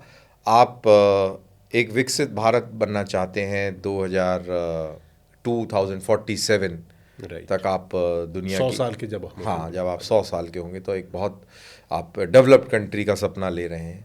तो अगर आपने वो सपना साकार करना है तो आपको युद्ध में जाकर अपनी इकोनॉमी को 10-20 साल पीछे करने का कोई लॉजिक नहीं है, कोई इसमें समझदारी नहीं है। और अगर आप ऐसा डिसीजन ले लेते हैं, जैसे कई बारी अभी हाल ही में राजनाथ सिंह जी का यह कि भाई POK हमारा है, हम लेके रहेंगे, बिल्कुल POK हमारा है, हम लेके रहेंगे। कब लेके रहेंगे इसका टाइमलाइन नहीं दिया है, हो सकता है कि 2047 के बाद लेके ले, वो दैट्स अ सेपरेट इशू। अगर purely military point of view से बात करी जाए तो जैसा मैंने बोला कि बहुत बड़ा आपको नुकसान झेलना पड़ेगा, कीमत चुकानी पड़ेगी। आप इसी बात से अंदाज़ा लगा लीजिए कि जब आप कारगिल के अंदर, जब आपकी कुछ पहाड़ियों के ऊपर पाकिस्तानी बैठ गया था, उसको वापस लेने के लिए आपको 500 सैनिकों की जान, 500 से अधिक सैनिकों की जान, बहुत कीमत चुकाई है। उसके बाद में आर्थिक रूप से कितना नुकसान हुआ, बहुत। तो अब आप पूरे पीओके की अगर बात करेंगे तो ये तो एक बहुत बड़ा एक टास्क होगा। लेकिन अगर वहाँ पे एक अपराइजिंग होती है बांग्लादेश, क्योंकि आपने बांग्लादेश की बात इसलिए की, तो। और वहाँ के लोग अगर आपको बुलाते हैं सपोर्ट में, और सिचुएशन इस तरीके से डेवलप होती है, पॉलिटिकल सिचुएशन इस तरीके से डेवलप होती है, और वहाँ की पॉलिटिक्स बांग्लादेश की तरह डिक्टेट करती है कि इंडियन आर्मी को इनवाइट करती है, और कुछ ऐसी सिचुएशन बनती है, तो शायद फिर डायनेमिक्स चेंज हो जाते हैं। तो बहुत सारी फैक्टर्स हैं, तब आप फैक्टर्स को समझ के आप मतलब ये कि वहाँ के लोग अगर अपना विश्वास, अपना भरोसा हिंदुस्तान में जताएं और मदद मांगे तो कुछ भी मुमकिन है, पीओके हमारा हो सकता है। लेकिन उसमें एक फ़र्क है, बांग्लादेश और पाकिस्तान में मेरे ख्याल से 1,500-2 हज़ार का किलोमीटर का एरियल डिस्टेंस था, अंतर था। ये कॉन्टिग्यूअस है, तो यहाँ पे उस तरीके की परिकल्पना करना थोड़ा सा मुश्किल है। बट एक ही परिस्थिति में हो सकता है, जो मेरे को लगता है कि अगर पाकिस्तान टूटने लगे, क्योंकि अभी पाकिस्तान पूरी तरह से फेल्ड स्टेट नहीं है, डिसफंक्शनल स्टेट है, advancing towards a failed state, movement शुरू हो गया है उसका फेल्ड स्टेट की तरफ।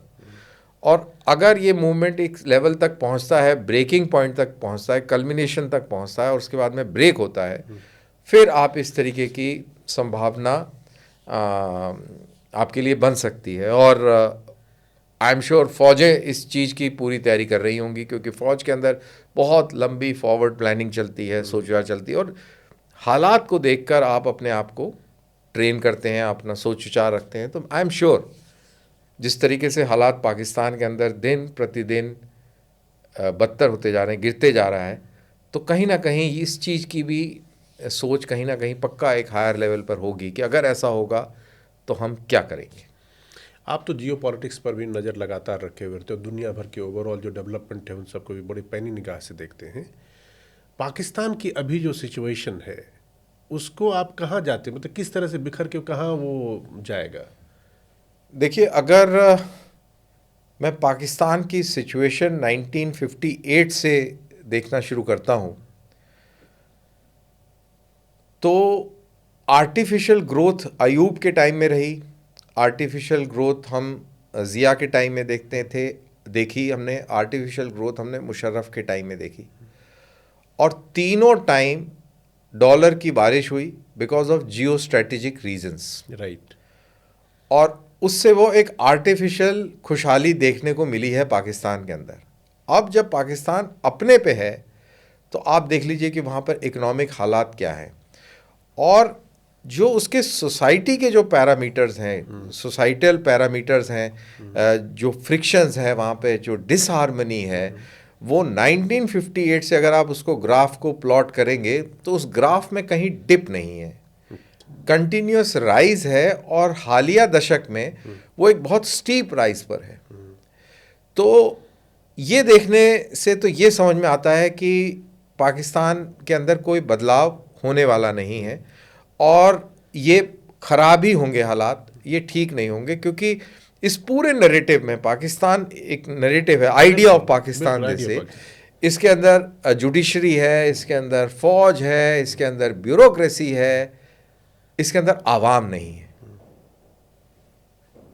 बिल्कुल, ये फर्क है। हमारे यहाँ आवाम है और बाकी चीजें हैं, उनके यहाँ बाकी चीजें हैं लेकिन आवाम नहीं है। और यही कारण है कि सिंधी नेशनलिज्म भी राइज पे है, गिलगिट बल्तिस्तान में भी भारत के साथ जुड़ने का नारा बुलंद हो रहा है, उधर खैबर पख्तूनख्वा के अंदर भी तहरीक तालिबान पाकिस्तान या पीटीएम के रूप में आप एक डिसेंट देख रहे हैं, एक सेसेशनिज्म या अलहदगी पसंद मूवमेंट्स देख रहे हैं। और बलूचिस्तान तो हम सब जानते ही हैं वहाँ पर किस तरीके के हालात हैं, और वो कई दशकों से आज़ादी की गुहार लगा रहे हैं। तो बचा केवल पंजाबी पाकिस्तान। तो ये जैसा मैंने ग्राफिकल पॉइंट से बताया कि अगर आप उस तरीके से देखें और ये सारे फैक्टर्स को आप कंसिडर करें, तो मेरे ख्याल से सिचुएशन आज नहीं तो कल नहीं तो परसों ऐसी ज़रूर आएगी जब एक बहुत बड़ी क्राइसिस जो है हम लोगों के सामने खड़ी होगी as Indians, both from humanitarian point of view and from security point of view. अब अमेरिका में डोनाल्ड ट्रंप फिर से राष्ट्रपति बन गए हैं, तो जो हिंदुस्तान और उसके आसपास के जो नेशंस है, पाकिस्तान हो गया, चाइना हो गया, बांग्लादेश हो गया, इसके ओवरऑल जो डायनेमिक्स है इसमें आप कोई बदलाव देख रहे हैं क्या? बहुत बड़ा बदलाव। किस तरह का? डोनाल्ड ट्रंप कह रहे हैं कि अमेरिका फर्स्ट। डोनाल्ड ट्रंप कह रहे हैं कि आपकी सिक्योरिटी का गारंटर मैं नहीं हूं। नेटो को कहा है कि आपको अगर सिक्योरिटी चाहिए तो आप अपनी जीडीपी 5% बढ़ाइए, तब आपको गारंटी देंगे। जापान को बोला है कि आप पैसे दीजिए क्योंकि हमारी फौजें वहां पे रुकी हुई हैं। साउथ कोरिया को बोल रहा है कि हमारी फौजें वहां पे मिलिट्री बेस है, हम अपने पैसे से नहीं, आप पैसा दीजिए और हम अमेरिका फर्स्ट रखेंगे। अमेरिका फर्स्ट के तहत वो पनामा कैनाल की बात कर रहा है, अमेरिका फर्स्ट के तहत वो मैक्सिको को धमका रहा है, बॉर्डर मैनेजमेंट की बात कर रहा है और ग्रीनलैंड को एक्वायर करने की बात कर रहा है। बिल्कुल। तो जब अमेरिका फर्स्ट चल रहा है तो दैट मीन्स जो उसने मॉरल पुलिसिंग का, जो नॉट मॉरल पुलिसिंग, जो उसने ग्लोबल पुलिसिंग का जो अपने आप से जिम्मा लिया हुआ था, अपने आप को दादा कह रहा है ना, सीधी सी हाँ, बात है। तो वो वहां से पीछे हट रहा है। अब वो ट्रांजैक्शनल मोड में आ गया है as far as geopolitics is concern. तो अगर ऐसा है तो भारत की अहमियत बहुत ज्यादा बढ़ जाएगी, क्योंकि अब वो डायरेक्टली, अब वो जो काम भारत से हो सकता है वो अपनी फौजें रख के उस इलाके में क्यों करे, जबकि भारत के भी वही चैलेंजेस हैं। भारत की फौज बड़ी जबरदस्त है, नेवी उभरती हुई है, एयरफोर्स ठीक ठाक है, तो क्यों ना इसको प्रोत्साहन दिया जाए। ये पैसा खर्च कर रहे हैं, अपना पैसा लगा रहे हैं, कोई हम लोग एड पे तो जिंदा नहीं है, तो इनको मजबूत किया जाए जिससे कि जो उसका जो जियोपॉलिटिकल जो इंटरेस्ट है वो विद अलॉन्ग विद पार्टनरशिप उसको साधा जा सके। तो इंडिया की इंपॉर्टेंस और बढ़ने वाली है। और फैक्टर है, बांग्लादेश की बात करें तो उन्होंने बांग्लादेश की हिंदुओं का जिक्र अपने कैंपेन में भी किया था। और पाकिस्तान फैक्टर उनके दिल और दिमाग में रहेगा, क्योंकि वो बाइडेन को हमेशा उनको जिसको बोलते हैं अपनी भाषा में कि पिन मारते रहे कि जो सबसे शर्मनाक विड्रॉल जो यूएस हिस्ट्री में हुआ है वो अफगानिस्तान से हुआ है। और ये सबको मालूम है कि ये तालिबान के पीछे इनको प्रोटेक्ट, इनको प्रोपेल और इनको पूरा सब कुछ बूस्ट करने के लिए किसका काम था? पाकिस्तान का काम था। तो एक अंदर खाने कहीं ना कहीं पाकिस्तान से भी बदला लेने की एक ख्वाहिश डोनाल्ड ट्रंप के दिलो दिमाग में पक्का होगी। मतलब आप कह रहे हैं कि पाकिस्तान के लिए आने वाले दिन उतने अच्छे नहीं हैं? वो पहले से ही खराब है। मैं तो कह रहा हूँ खराब दिन पे और दूसरी चीज कि आप दोस्ती हमसे कर रहे थे और इश्क आप चाइना से लड़ा रहे हैं। तो ये भी अमेरिका को पसंद नहीं आ रहा है कि आप दोस्त हमारे थे और प्यार और प्रेम आप चाइना से कर रहे हैं। तो ये डबल गेम नहीं चलेगा बॉस। आप चाइना की बात करें, हिंदुस्तान और चाइना का क्या होगा? चाइना को भी ये मालूम है कि हिंदुस्तान जो है ये पूरा उसका गेम जो है स्पॉइल कर सकता है। तो हिंदुस्तान से पूरी तरह वो कॉन्फ्रंटेशन मोड में भी नहीं आएगा। और यही कारण है जब चाइनीज़ को ये समझ में आ रहा था कि अब हवा जो है यूएस के अंदर बदली हो रही है, जिस तरीके से वहाँ पे यूएस के अंदर नेशनलिज्म बढ़ रहा है और कहीं ना कहीं एक आभास हो गया था, सब लोग ट्रंप की तरफ देखने लग गए थे। पिछले 6 महीने से ये कहानी चल रही थी। तो तभी आप देखते हैं कि लाइन ऑफ एक्चुअल कंट्रोल पर सिचुएशन चेंज हो रही है। तो हर चीज़ रिलेटेड है। डोनाल्ड ट्रंप का एक व्यू है। डोनाल्ड ट्रंप एंगेज करेगा चाइना को, बिल्कुल करेगा, लेकिन pivot of Asia, Indo Pacific को रखते हुए वो पूरा जियोपॉलिटिकल जो संरचना है उसको रचेगा और मजबूत करेगा। और उसमें इंडिया का रोल, जैसा मैंने कहा, कि बहुत अहम होगा और चाइना को ये मालूम है। तो चाइना भी इंडिया के साथ में रिलेशंस को अच्छा करने के लिए मजबूर है। तो ये जो भारत और चीन के जो लगने वाले बॉर्डर्स हैं, चाहे वो गलवान का कन्फ्लिक्ट हम लोगों ने देखा, अरुणाचल तमाम जगह हैं, आने वाले दिनों में क्या आपको उम्मीद है कि जो कॉन्फ्लिक्ट हम बीच बीच में देखते रहते थे वो लगभग न्यूट्रलाइज हो जाएगा, कम हो जाएगा? देखिए, अभी सिचुएशन अब हाल की सिचुएशन ये है कि बिल्कुल लाइन ऑफ कंट्रोल के ऊपर टेंशन नहीं है, बिल्कुल line of control, actual control से फ़ौजें थोड़ा थोड़ा पीछे हटी हैं, लेकिन फ़ौजें हैं। So basically threat in being है, थ्रेट ख़त्म नहीं हुई है। लेकिन जो eye ball to eye ball contact था और जो रिस्क था of a conflict at a smallest of the incident, वो नहीं है। और एक मॉनिटरिंग मैकेनिज़्म दोनों तरफ इस्टेब्लिश हो रहा है और धीरे धीरे थिंग्स आर इम्प्रूविंग। अब इट ऑल डिपेंड्स कि अगले 6 महीने किस तरीके से trade between between America and China वो किस तरीके से डेवलप होता है, किस तरीके से नया रुख लेता है, और उसमें इंडिया का क्या रोल और कैसे इंडिया बैठता है। अब ट्रेड के पॉइंट ऑफ व्यू से देखा जाए तो जितना भी जो टेक्निकल एक्सपर्टीज़ चाइनीज़ जो भारत आया करता था, उनके यहाँ पे जैसे एप्पल का फ़ोन यहाँ बनता है और भी चाइनीज़ चीज़ें बनती हैं, वो टेक्निकल जो सपोर्ट जो वहाँ से चाइना से, वो उन्होंने फ़िलहाल अभी रोका हुआ है। लेकिन धीरे धीरे इट ऑल डिपेंड्स कि अमेरिका और चाइना के बीच में किस तरीके से सिचुएशन बैठती है। बट मेरे को लगता है कि ओवरऑल अगर लॉन्ग टर्म में देखा जाए, नियर लॉन्ग टर्म और इनफैक्ट मिड टर्म में देखा जाए, तो भारत और चाइना के बीच में रिलेशंस ठीक होंगे। तो हम लोग बात कर रहे हैं कि भारत और भारत के आसपास के पड़ोस, चाहे पाकिस्तान हो, चाइना हो, जब पड़ोसियों से और देश की सुरक्षा की बात होती है तो अपनी मिलिट्री पावर की हम लोग एक बार को देखते हैं कि भाई कैसा है। अभी थोड़े दिनों पहले हमने देखा कि जो हमारे वायुसेना प्रमुख थे, उन्होंने कहा कि भाई अभी जो एयरफोर्स की हालत है लगभग वो 65 के आसपास की है, हमें और बहुत कुछ चाहिए था। आप मुझे ज़रा आसानी से समझाइए कि हमारी फ़ौज ओवरऑल कितनी स्ट्रॉन्ग, कितनी ताकतवर वेपन्स के हिसाब से अपनी पड़ोसी और दूसरे देशों के मुल्कों के हिसाब से है। देखिए, आप तो टीवी वाले हैं, और टीवी में जब सेनाओं की जब कंपैरिजन होता है तो आंकड़ों से होता है कि भाई इंडिया के पास इतने टैंक हैं, पाकिस्तान के पास इतने टैंक हैं, इंडिया के पास इतने जहाज हैं, इसके पास, इस तरीके से होता है। बिल्कुल बिल्कुल। लेकिन जब हम अपने फौज के अंदर जब स्ट्रेंथ का आंकलन करते हैं जी, तो उस स्ट्रेंथ के अंदर बहुत सारी चीज़ें हैं, including economy, farming, industrial base वगैरह वगैरह वगैरह। लेकिन जब फौज स्पेसिफिक की बात करते हैं तो उसके अंदर आपके काउंटर मेजर्स, काउंटर मेजर्स, आपकी काइनेटिक, चलो उसको सरल भाषा में बात करते हैं कि युद्ध, जो डायरेक्ट जो युद्ध लड़ेंगे, जैसे तोपें हैं, टैंक हैं, हवाई जहाज हैं, उनकी क्या स्ट्रेंथ है, उनकी क्या कैपेबिलिटी है। फिर आपकी जो इक्विपमेंट चलाने वाला जो आदमी है, उसकी क्या लेवल है ट्रेनिंग की, राइट। आपके रडार सिस्टम नेटवर्क क्या है, आपका रिएक्शन कैपेबिलिटी कितनी है। तो ये सारी चीज़ें जब आप जोड़ के जब उसका आकलन करते हैं तो आप पाएंगे कि भारत की जो सेना है, इंक्लूडिंग वायुसेना, काफ़ी स्ट्रांग है और एक वर्ल्ड ऑर्गेनाइजेशन है जो कि सारी आर्मीज़, नेवीज़ और एयरफोर्स की स्ट्रेंथ को मॉनिटर करती है और उसका आकलन करती है, और उसके अंदर ट्रेनिंग,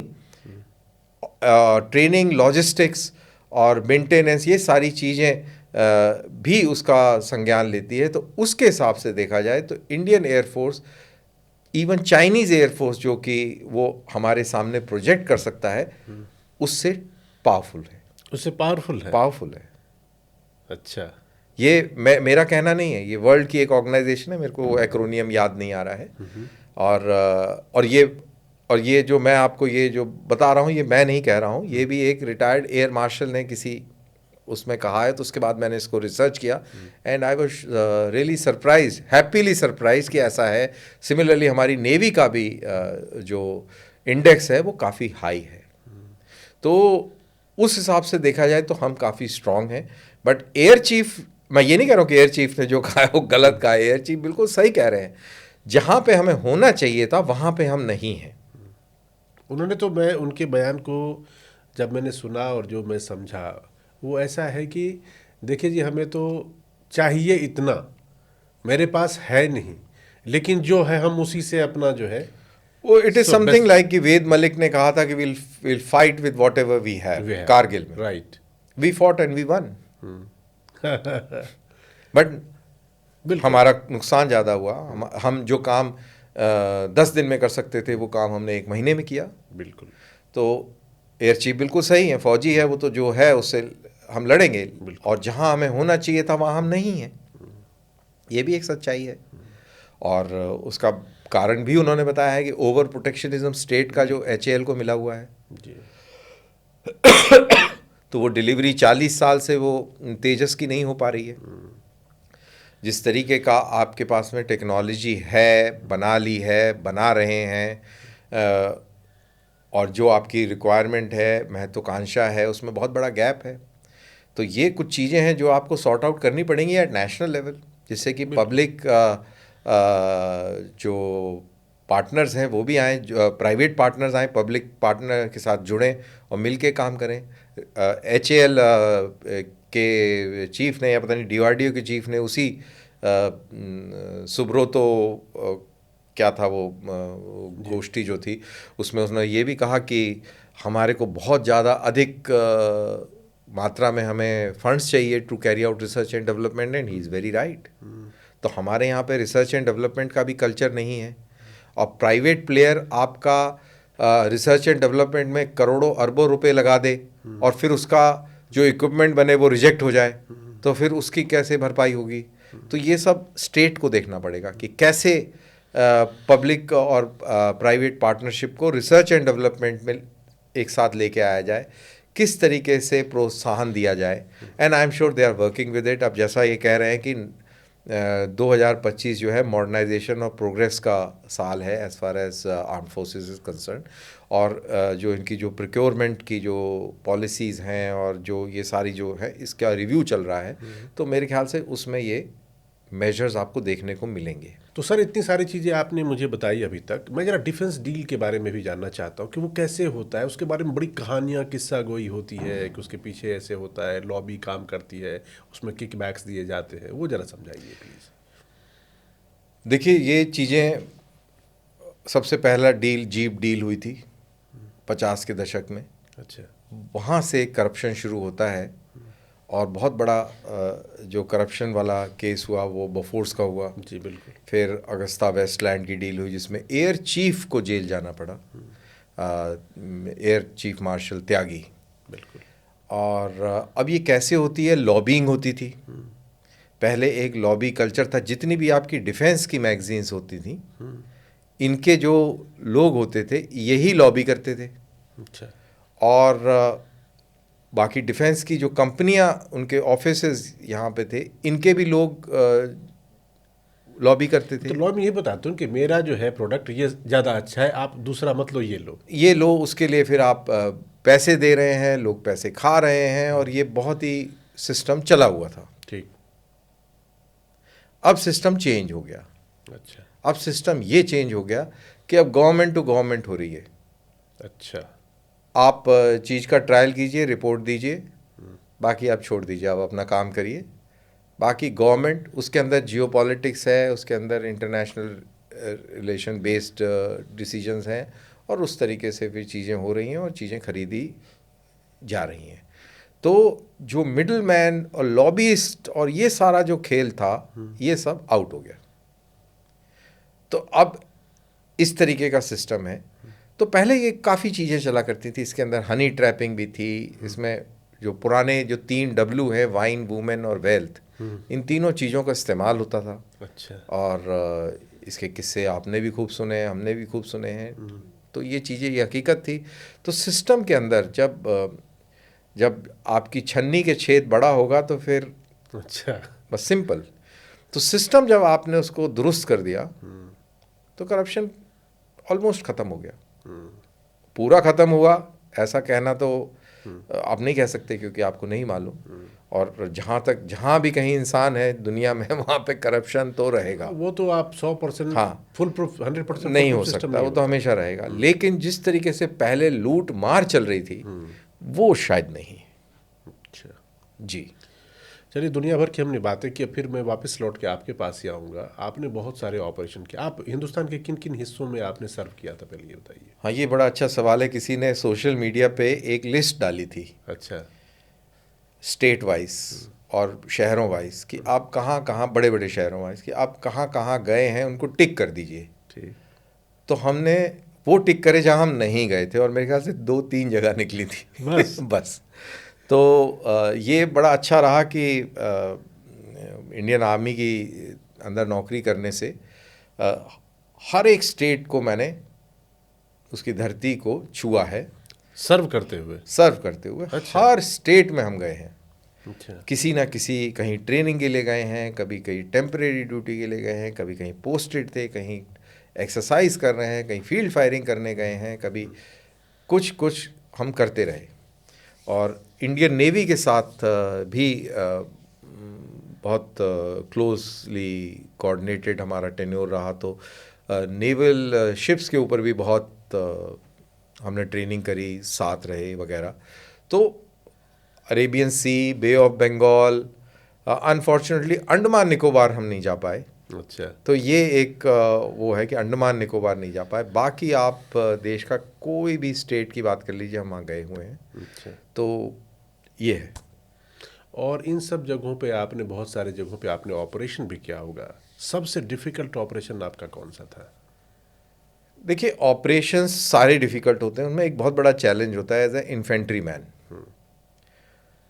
चैलेंज वो ये होता है कि वो चैलेंज उसको मारना नहीं होता है, एनिमी को मारना नहीं। मेरा ये कभी चैलेंज नहीं रहा। अच्छा। मेरे लिए मेरा ये रहता है, मेरा ये शुरू से रहा कि ये आज नहीं तो कल मारा जाएगा। अच्छा। मेरे जवान को कोई नुकसान नहीं होना चाहिए। अच्छा। और मेरा ये रिकॉर्ड है पूरी सर्विस में, ना तो मेरी किसी गाड़ी का एक्सीडेंट हुआ, अच्छा। मेरा खुद का हुआ, अच्छा। ना मेरी गाड़ी का हुआ, ना मेरे किसी जवान को कोई चोट आई, चाहे एज ए कंपनी कमांडर हो, चाहे एज ए बटालियन कमांडर हो। अच्छा। मैं जहाँ भी राष्ट्रीय राइफल में नौकरी करी, वहाँ भी ऐसा नहीं हुआ। जबकि बाकी कंपनियों में, बाकी कहीं किसी के गोली लग गई, कोई मर गया, कोई कुछ हो गया। और मेरे खुद को जब अगर एक नुकसान हुआ है पूरी जीवन में, तो पूरे किसी में, तो वो मेरा हुआ है। मैं लद्दाख में पेट्रोलिंग कर रहा था, और पेट्रोलिंग, एक पोस्ट है तारा, वहाँ पे लद्दाख में ज़्यादा बर्फ़ नहीं गिरती है, बट उस साल खूब बर्फ़ गिर गई। तो वहाँ पे राशन ख़त्म हो गया था, वहाँ राशन देने के लिए हम जा रहे थे, और ऊपर से पूरी बर्फ़ थी, और नीचे क्या खड्डा है, खाई है, ये मालूम नहीं था। तो मैं जिस तरीके से जा रहा था वो उसमें गिरा, और उससे मेरी बैकबोन में कंप्रेशन फ्रैक्चर हुआ, और हॉस्पिटल में रहे, ऑलमोस्ट पैरालिसिस टाइप कंडीशन में, not exactly paralysis but bed ridden is the right word. और काफ़ी टाइम लगा उसको ठीक होने में, मेरे ख्याल से 1-2 साल लगा। तो अभी अल्हम्दुलिल्लाह सब खैरियत से है, सब ठीक है। तो चैलेंज जो है, सबसे बड़ा चैलेंज यही रहा कि अपने उसको ना हो और नुकसान हो, और उसके लिए बहुत detailed planning, detailed appreciation, understanding of the situation, drills, कि काम करना है तो उसकी ड्रिल क्या होगी, करना कैसे है। एक्शन बहुत करा हमने, लाइन ऑफ कंट्रोल पे खूब एक्शन किया, हिंटरलैंड वैली के अंदर ऑपरेशंस हुए, वहाँ पे खूब ऑपरेशंस करे, दुनिया भर के आतंकवादी भी मारे, इन्फिल्ट्रेटर्स भी मारे। एक हमजा को आप लोगों ने मारा था, वो कहानी? हाँ, हमजा की कहानी मैंने सुनाई, आपने सुनी है। तो वो खैर मैंने नहीं, मेरी यूनिट के जो लोग हैं उन्होंने ये अंजाम दिया। कहानी थोड़ी सी लंबी है, बता दीजिए प्लीज़। तो उसमें ये हुआ कि 97, आई थिंक 97 या 98 की बात है, 96 की बात है, कि वहाँ पर 95 की, सॉरी 95 की बात है। वहाँ पर JNK के अंदर कोई इलेक्शन या कुछ इस तरीके का काम था, तो हमारी यूनिट शाहजहाँपुर में थी, और शाहजहाँपुर से पूरी यूनिट जो है उधर वैली में गई, अनंतनाग बीज बिहाड़ा के इलाके में। वो वहाँ पे उसको टास्क मिला, colonel Ratiram Gaur commanding officer थे, और वहाँ पहुँचे, जैसा मैंने आपको पहले बताया कि वहाँ पे कोई एडमिनिस्ट्रेशन नहीं था, पुलिस नहीं थी, कुछ नहीं था, बस ये तो गाइड करने वाला कोई नहीं था, और एडमिनिस्ट्रेशन कुछ नहीं था। रोडें, ब्रिज सारे जले हुए थे, रोड्स पे ऑब्स्टिकल्स थे, और रोड्स के ऊपर आईडीज़ वगैरह लगी, खबरें सुनते थे। आतंकवाद बहुत बड़े पैमाने पे था, और हमज़ा जिसकी आप बात कर रहे हैं ये पाकिस्तानी मूल का पठान था, और तो इस तरीके के हमज़ा वहाँ पे बहुत सारे थे। अच्छा। पठान थे, वो अफ़गानिस्तान के भी थे, कुछ पाकिस्तान के भी थे, क्योंकि वो सब अफ़गानिस्तान के अंदर जिहाद में शामिल थे, वेल ट्रेंड थे, बैटल हार्डन थे। तो ये यहाँ पर बड़ी तादाद में थे। आपने मस्तगुल का नाम सुना होगा पहले, और इस तरीके के बड़े सारे हमज़े और मस्तगुल वहाँ पर घूमते थे। तो उस इलाके के अंदर कर्नल आर गौर एक कंपनी को एक जगह सिरहोमा वहाँ पर डिप्लॉय करने के लिए लेके गए। तो वो गाड़ियों में ये लोग गए और वहाँ पर वो इलाके में छोड़ा कि भाई ठीक है, यहाँ पर आपको यहाँ पर छोड़ा जा रहा है कि आप यहाँ पर डिप्लॉय हो जाइए। तो ये सब छोड़ छाड़ के, उससे पहले ये एक एप्पल ऑर्चार्ड में इन्होंने पूरी रात गुजारी, पूरी पलटन ने, क्योंकि कुछ अता पता कुछ नहीं है, कोई गाइड करने वाला नहीं है। फिर अगले दिन सवेरे ये इस तरीके से अपनी यूनिट को सीओ साहब जो है डिप्लॉय कर रहे हैं कि अच्छा भाई ये अल्फ़ा कंपनी इधर जाएगी तो चलो, ख़तरा कितना भी हो, फ़ौज के अंदर ये होता है कि always lead from the front. तो कमांडिंग ऑफिसर ना चाहे कि मेरे को जाने की ज़रूरत नहीं है, बोला कि ठीक है भाई, आप पांडे साहब आप ऐसा करिए, आप अपनी कंपनी यहाँ से लेके और लक्ष्मी नगर चले जाइए। तो वो लेके चले जाएंगे, लेकिन खतरा इतना ज़्यादा है, तो कमांडिंग अफसर ने बोला कि खतरा बहुत है, तो आप अकेले नहीं जाएंगे, हम आपके साथ जाएंगे, क्योंकि हम आपके बॉस हैं। ठीक है। हम इस पलटन के माई बाप हैं, हम इसके कर्ता धर्ता हैं, और हम चलेंगे, और अगर मरेंगे तो इकट्ठे मरेंगे, जिएंगे तो इकट्ठे मरेंगे, और जीतेंगे तो इकट्ठे जीतेंगे। तो वहाँ गए, छोड़ा, और ये वापस आ रहे थे। अच्छा, गौर साहब। तो जब वापस आ रहे थे तो यहाँ पर, जैसा मैंने बोला, रोड्स के नीचे पहले से ही आईडी लगी हुई हैं, बड़ी बड़ी आईडीज़ लगी हुई थी, और ऊपर से रोड बन गया या कच्चा रोड डेवलप हो गया, तो आपको देखने से नहीं पता लगेगा।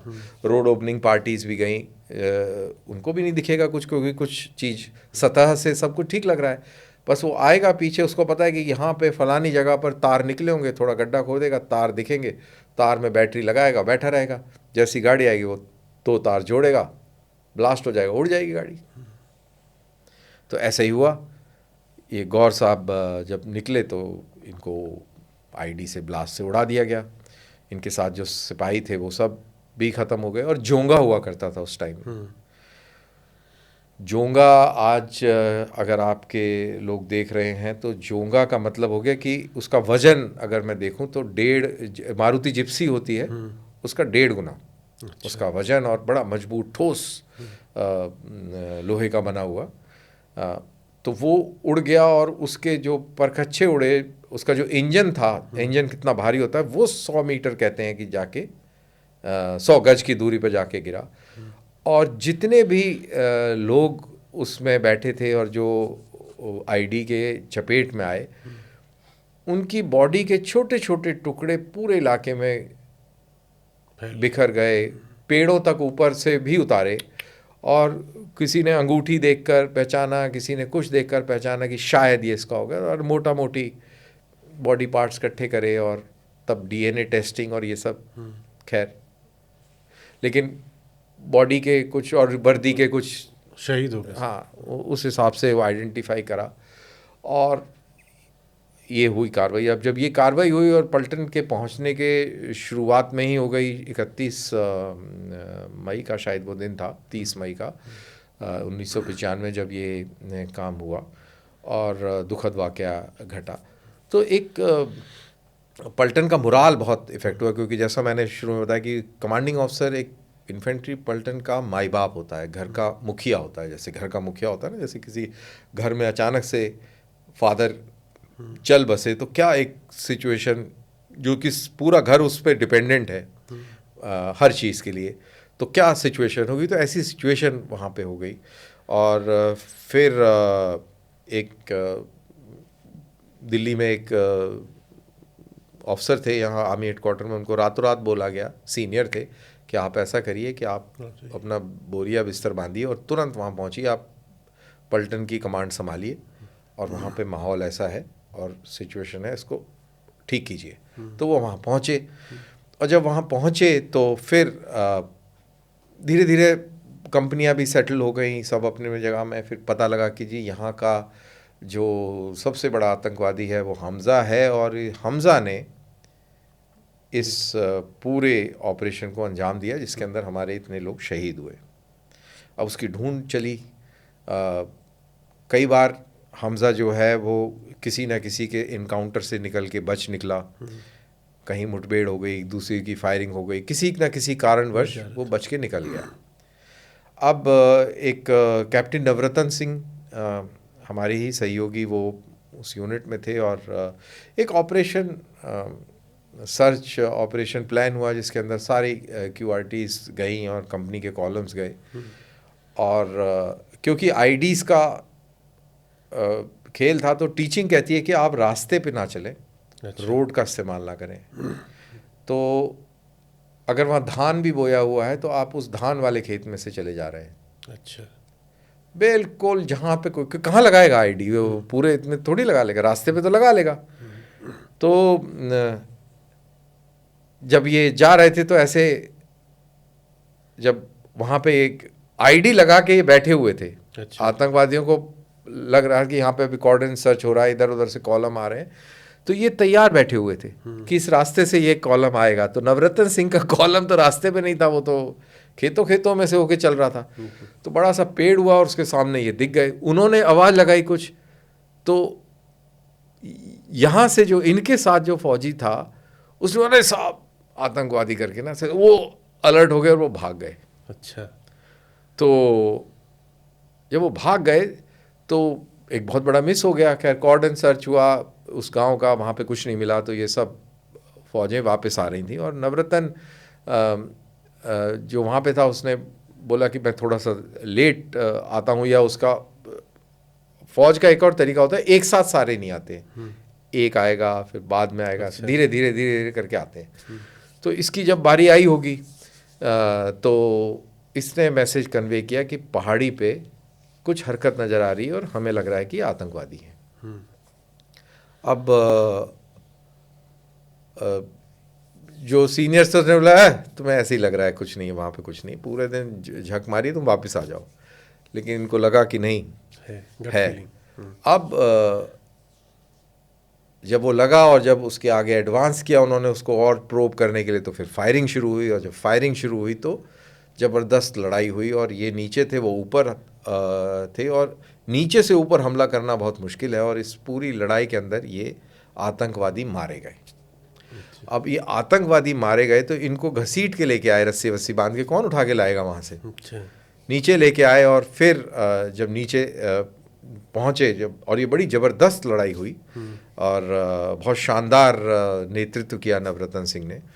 और फिर जब नीचे आए तब शिनाख्त हुई तो पता लगा कि ये हमज़ा है।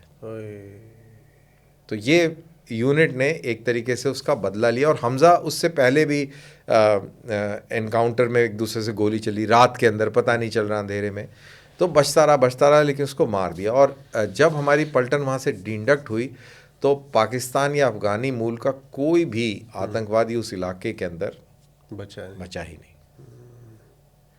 और उस टेन्योर में हमारी यूनिट ने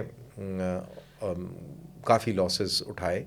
ये हमज़ा के साथ साथ हमारी यूनिट में एक आईडी और एक ऑपरेशन हुआ जिसमें लोग मारे गए, शहीद हुए, और काफ़ी पलटन ने काफ़ी नुकसान झेला उस टाइम में। जी, मैं जितनी देर से आपका इंटरव्यू कर रहा हूँ इस पॉडकास्ट के लिए, उतनी देर से मेरी बार निगाहें आपकी मूँछों पे जाती है। मुझे एक चीज़ बताइए, फौजियों को दो चीज़ों से बहुत ज़बरदस्त मैंने प्यार देखा है।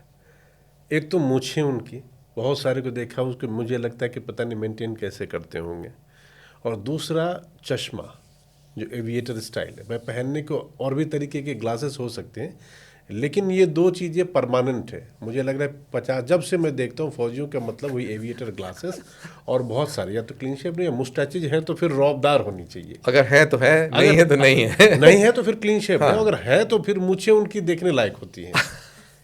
पता नहीं, मेरे ख्याल से शायद एक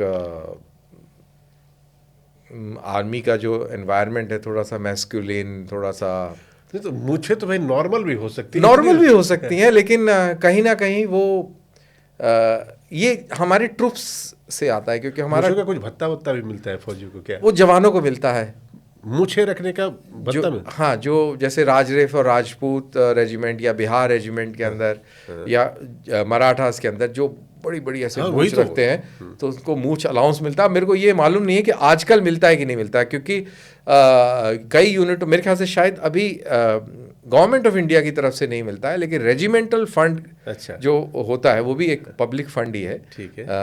तो उस अकाउंट से यूनिट जो है उनको मूछ मेंटेनेंस अलाउंस बोलते हैं। और चश्मा की क्या कहानी है? चश्मा, ये जो चश्मा एविएटर चश्मा है, ये दूसरा स्टाइल भी तो हो सकता है। हाँ। मैं समझ सकता हूँ कि हाई टेरेन पे आप अल्ट्रावायलेट रेज से बचने के लिए वो अलग चश्मे हैं, ठीक है, लेकिन जो फैशन पॉइंट ऑफ व्यू से है, ये एविएटर का ही मॉडल जो है ये काफ़ी फेमस है, और ये मेरे ख्याल से फेमस टॉम क्रूज की वजह से है। मुझे तो लगता है टॉम क्रूज तो अब का है, फौजी तो कब के हैं। नहीं, ये टॉम क्रूज के टाइम से ही ये बहुत ज़्यादा फेमस है। उससे पहले तो देवानंद स्टाइल वाले चश्मे हुआ करते, क्योंकि मेरे फादर भी फौज में थे, वो काले चश्मे उस तरीके से जैसे देवानंद या उस टाइम के जो हीरोज पहना करते थे तब वो चला करते थे। लेकिन टॉम क्रूज के आने के बाद और जेम्स बॉन्ड में भी शायद इसी तरीके का चश्मा है, तो ये वहाँ से वो तो स्टाइल टशन है। हाँ, फिर वो ये आ गया, और टॉम क्रूज के बाद तो ये बिल्कुल एक तरीके से स्टेबल हो गया, इसीलिए नाम भी इसका एविएटर है। एविएटर, बिल्कुल जी बिल्कुल जी। बिल्कुल। ये मैंने आपके मूछों की और चश्मे की कहानी पूछ रही, लगे हाथ एक चीज़ और बताइए। जब पता नहीं पहले से आप कर रहे हैं या फौज से निकलने के बाद कर रहे हैं, आप पैरासेलिंग वगैरह भी करते हैं, स्काई डाइविंग वगैरह भी करते हैं, ज़रा वो बताइए, वो शौक कब से है, उसके लिए क्या करते हैं, उसमें जोखिम कितना होता है? देखिए, ये मैं पुणे में था और मैं वहाँ पर कैंपिंग करने गया हुआ था। कब की बात है ये? ये हो गई बात 2016-17 की बात होगी। अच्छा, मतलब फौज से? हाँ, रिटायरमेंट के रिटायरमेंट बाद। के हाँ। और तो मैं कैंप में अपना टेंट लगा के बैठा हूँ, तो मैं और मेरी वाइफ, तो हमने ऐसे ऊपर देखा, तो मैंने देखा ये एक पैराग्लाइडर ऊपर बड़ी देर से वहीं घूम रहा है। तो मैंने कभी ये देखा नहीं था। मैंने कहा, हमने तो पैराशूट से देखा था कि ऊपर से कूदे और नीचे आ गए। मैं कहा बड़ी देर से मैं इसको देख रहा हूँ कि ये कभी लेफ्ट जाता है फिर राइट चले जाता है, और इसी तरीके से घूम रहा है, और आधे पौने घंटे से ये ऐसे है। अच्छा। तो मैंने वहाँ कैंप जो ऑर्गेनाइज़र था उससे पूछा ये क्या है, तो उसने बोला ये पैराग्लाइडिंग हो रही है। और उन्होंने एक बड़े माने हुए पैराग्लाइडर इंस्ट्रक्टर हैं, अभी मलिक, एयरफोर्स के हैं, और कहते ये वो है। अच्छा। तो मेरे अंदर एक वो जागा, मैंने कहा यार ये मैंने करना है। तो मैंने इंटरनेट पे चेक किया तो वो मेरे को मिल गए, तो मैंने उनसे फ़ोन किया, और फिर मैं वहाँ पे एनरोल हुआ। फिर मैंने ट्रेनिंग शुरू करी, तो मैंने P1, P2, P3 और एडवांस और ये फला ढिमकाना करते कराते। तो ये पैराग्लाइडिंग का जो हाँ, उस टाइम पर आपकी एज कितनी थी? आज से अभी मैं 54 का हूँ, तो आप अंदाज़ा लगा लीजिए कि 2017 में कितनी रही होगी। तो 45 प्लस हो गया। हाँ, आराम से। और तब आपने जो है पैराग्लाइडिंग का नया शौक पाया। हाँ, ये शौक चढ़ा। तो अब जब इसके लिए फिज़िकल फिटनेस बिल्कुल चाहिए, आपके रिएक्शन कैपेबिलिटी बहुत ज़बरदस्त होनी चाहिए, और आप इतना बड़ा ग्लाइडर पीठ पे लेके आप पहाड़ी पे चढ़ने की क्षमता होनी चाहिए। फिर उसको अनपैक करके, और स्किल आपके अंदर होनी चाहिए। फिर आप वहाँ से आप कूदेंगे या टेक ऑफ करेंगे, जैसा भी आप बोलना चाहें वो करेंगे। फिर आप फ्लाइंग करेंगे, और फिर आप सकुशल नीचे उतरेंगे। साथ साथ आपको वेदर की जानकारी बहुत अच्छी होनी चाहिए, आपको एरोलॉजी की समझ बहुत अच्छी होनी चाहिए, आपको एरोडायनेमिक्स की समझ बहुत अच्छी होनी चाहिए। और ये सारी चीज़ों को आप कॉन्स्टेंटली अप्लाई करेंगे एक्टिव पायलटिंग के दौरान, जब आप वो कर रहे हैं, क्योंकि इसमें इंजन नहीं है। इंजन खुद आप इंजन आप हैं, और जो पावर मिलती है वो हवा से मिलती है, टरेन से मिलती है। तो आपको जब ज्योग्राफी समझ में आएगी तब आप समझ पाएंगे वेदर समझ में आएगा, ये सारी चीज़ें जब समझ में आएंगी तो आपको ये समझ में आएगा कि मैं कहाँ जाऊँगा तो मैं हवा में रहूँगा, अच्छा। और कहाँ निकलूँगा तो मैं नीचे उतरना शुरू कर जाऊँगा, अच्छा। और कहाँ पे मेरे को उतरना है और कैसे उतरना है। तो अगर हवा को मैं ढंग से पढ़ पा रहा हूँ और वेदर कंडीशन अच्छी हैं तो मैं काफ़ी देर तक हवा में रह सकता हूँ। आप मैक्सिमम कितनी टाइम तक रहे? मेरी अपनी खुद की जो स्टेमिना पॉइंट ऑफ व्यू से मैं 2.5 से 3 घंटे में हवा में रहा हूँ। 2.5 से 3 हाँ, घंटे? लेकिन लोग 6-8 घंटे भी रहते हैं। वो सुबह एक बारी जो गए तो शाम होने पे शाम को बहुत, क्योंकि वो थर्मलिंग, आप एक थर्मल से दूसरे थर्मल, और जैसे आपने वो चील को देखा होगा कि वो गोल गोल घूमती रहती है बगैर पंख फड़फड़ाए, तो यही पैराग्लाइडिंग है। अच्छा। आप अपना पैराशूट लेके, आप पैराग्लाइडर लेके, आपको ये पता होना चाहिए कि यहाँ पे थर्मल है, वो आपको आंखों से नेकेड आई से तो दिखेगा नहीं ना, लेकिन आपको जब ये पता है कि आपको जब जमीन आप पढ़ पा रहे हैं, वेदर आपने पढ़ा हुआ है, टेम्परेचर पढ़ा हुआ है, और पूरी जब आपको पूरी अच्छी जानकारी, आपने उस हिसाब से प्लानिंग करी, आपको ये पता है कि इतने बजे थर्मल होंगे, यहाँ पर थर्मल बढ़ेगा, यहाँ पे थर्मल रिलीज होगा, तो आप डिस्टेंसिंग कर सकते हैं कि इस थर्मल से रिलीज होकर मैं इतनी हाइट पे जाऊंगा, वहाँ से छोड़ूंगा तो इस थर्मल को पकड़ूंगा, फिर मैं वहाँ जाऊंगा। तो आप कितना भी दिन रह लें। लोग खाना लेके जाते हैं, पी बैग्स लेके जाते हैं, आपको टॉयलेट आएगी तो आप क्या करेंगे? ऊपर में ही? हाँ, तो पी बैग्स होता है। और ऊपर में आप पैराग्लाइडिंग करते करते खाना भी खा रहे हैं? खाना खा रहे हैं मतलब कि एनर्जी चॉकलेट्स हैं, और आप कुछ खा रहे हैं, पानी भी पी रहे हैं, आपका कैमल बैग वाटर बॉटल है, पानी पी रहे हैं। पी बैग्स है अच्छा। टॉयलेट के लिए, तो पी कॉन्डम्स आते हैं। अच्छा। आप पी कॉन्डम लगाते हैं, उसके अंदर ट्यूब लगी होती है, और फिर एक पी बैग होता है जो मेडिकल सेम। बिल्कुल। और अगर आपको टॉयलेट है तो आप वो टॉयलेट भी करेंगे, वहाँ पे कैसे करेंगे फिर? सही बात तो है। ये सारा काम जो 8-9 घंटे रहते हैं वो करते हैं ऐसे। अच्छा। और तो कहाँ करके आ गए आप? मैं बीर बिलिंग में काफ़ी बार गया। अच्छा। बिलासपुर में गया, हिमाचल प्रदेश में। अच्छा। मैं आपके पुणे में कई बार गया। अच्छा। मैं बाली में गया, इंडोनेशिया में। अच्छा। मैं अल्फाया डेजर्ट्स आपके यूएई के और ओमान के बॉर्डर पे, वहाँ पे पैराग्लाइडिंग करी। अच्छा। और अनफॉर्चुनेटली ये कोविड आ गया, नहीं तो मेरा प्लान था फ्रांस जाके पैराग्लाइडिंग करने का, यूरोप में। वो भी करेंगे, टाइम आएगा तो। और नया शौक और क्या फिर करने वाले हैं आप? खैर अभी तो यही शौक मेंटेन हो जाए। आजकल तो टीवी का शौक चढ़ा हुआ जो आप लोगों ने डाला है आपकी बदौलत है। मैं दर्शकों को बताना चाहता हूँ कि सर से मेरा परिचय उस वक्त हुआ जब हिंदुस्तान में गलवान हाँ कॉन्फ्लिक्ट चल रहा था जी।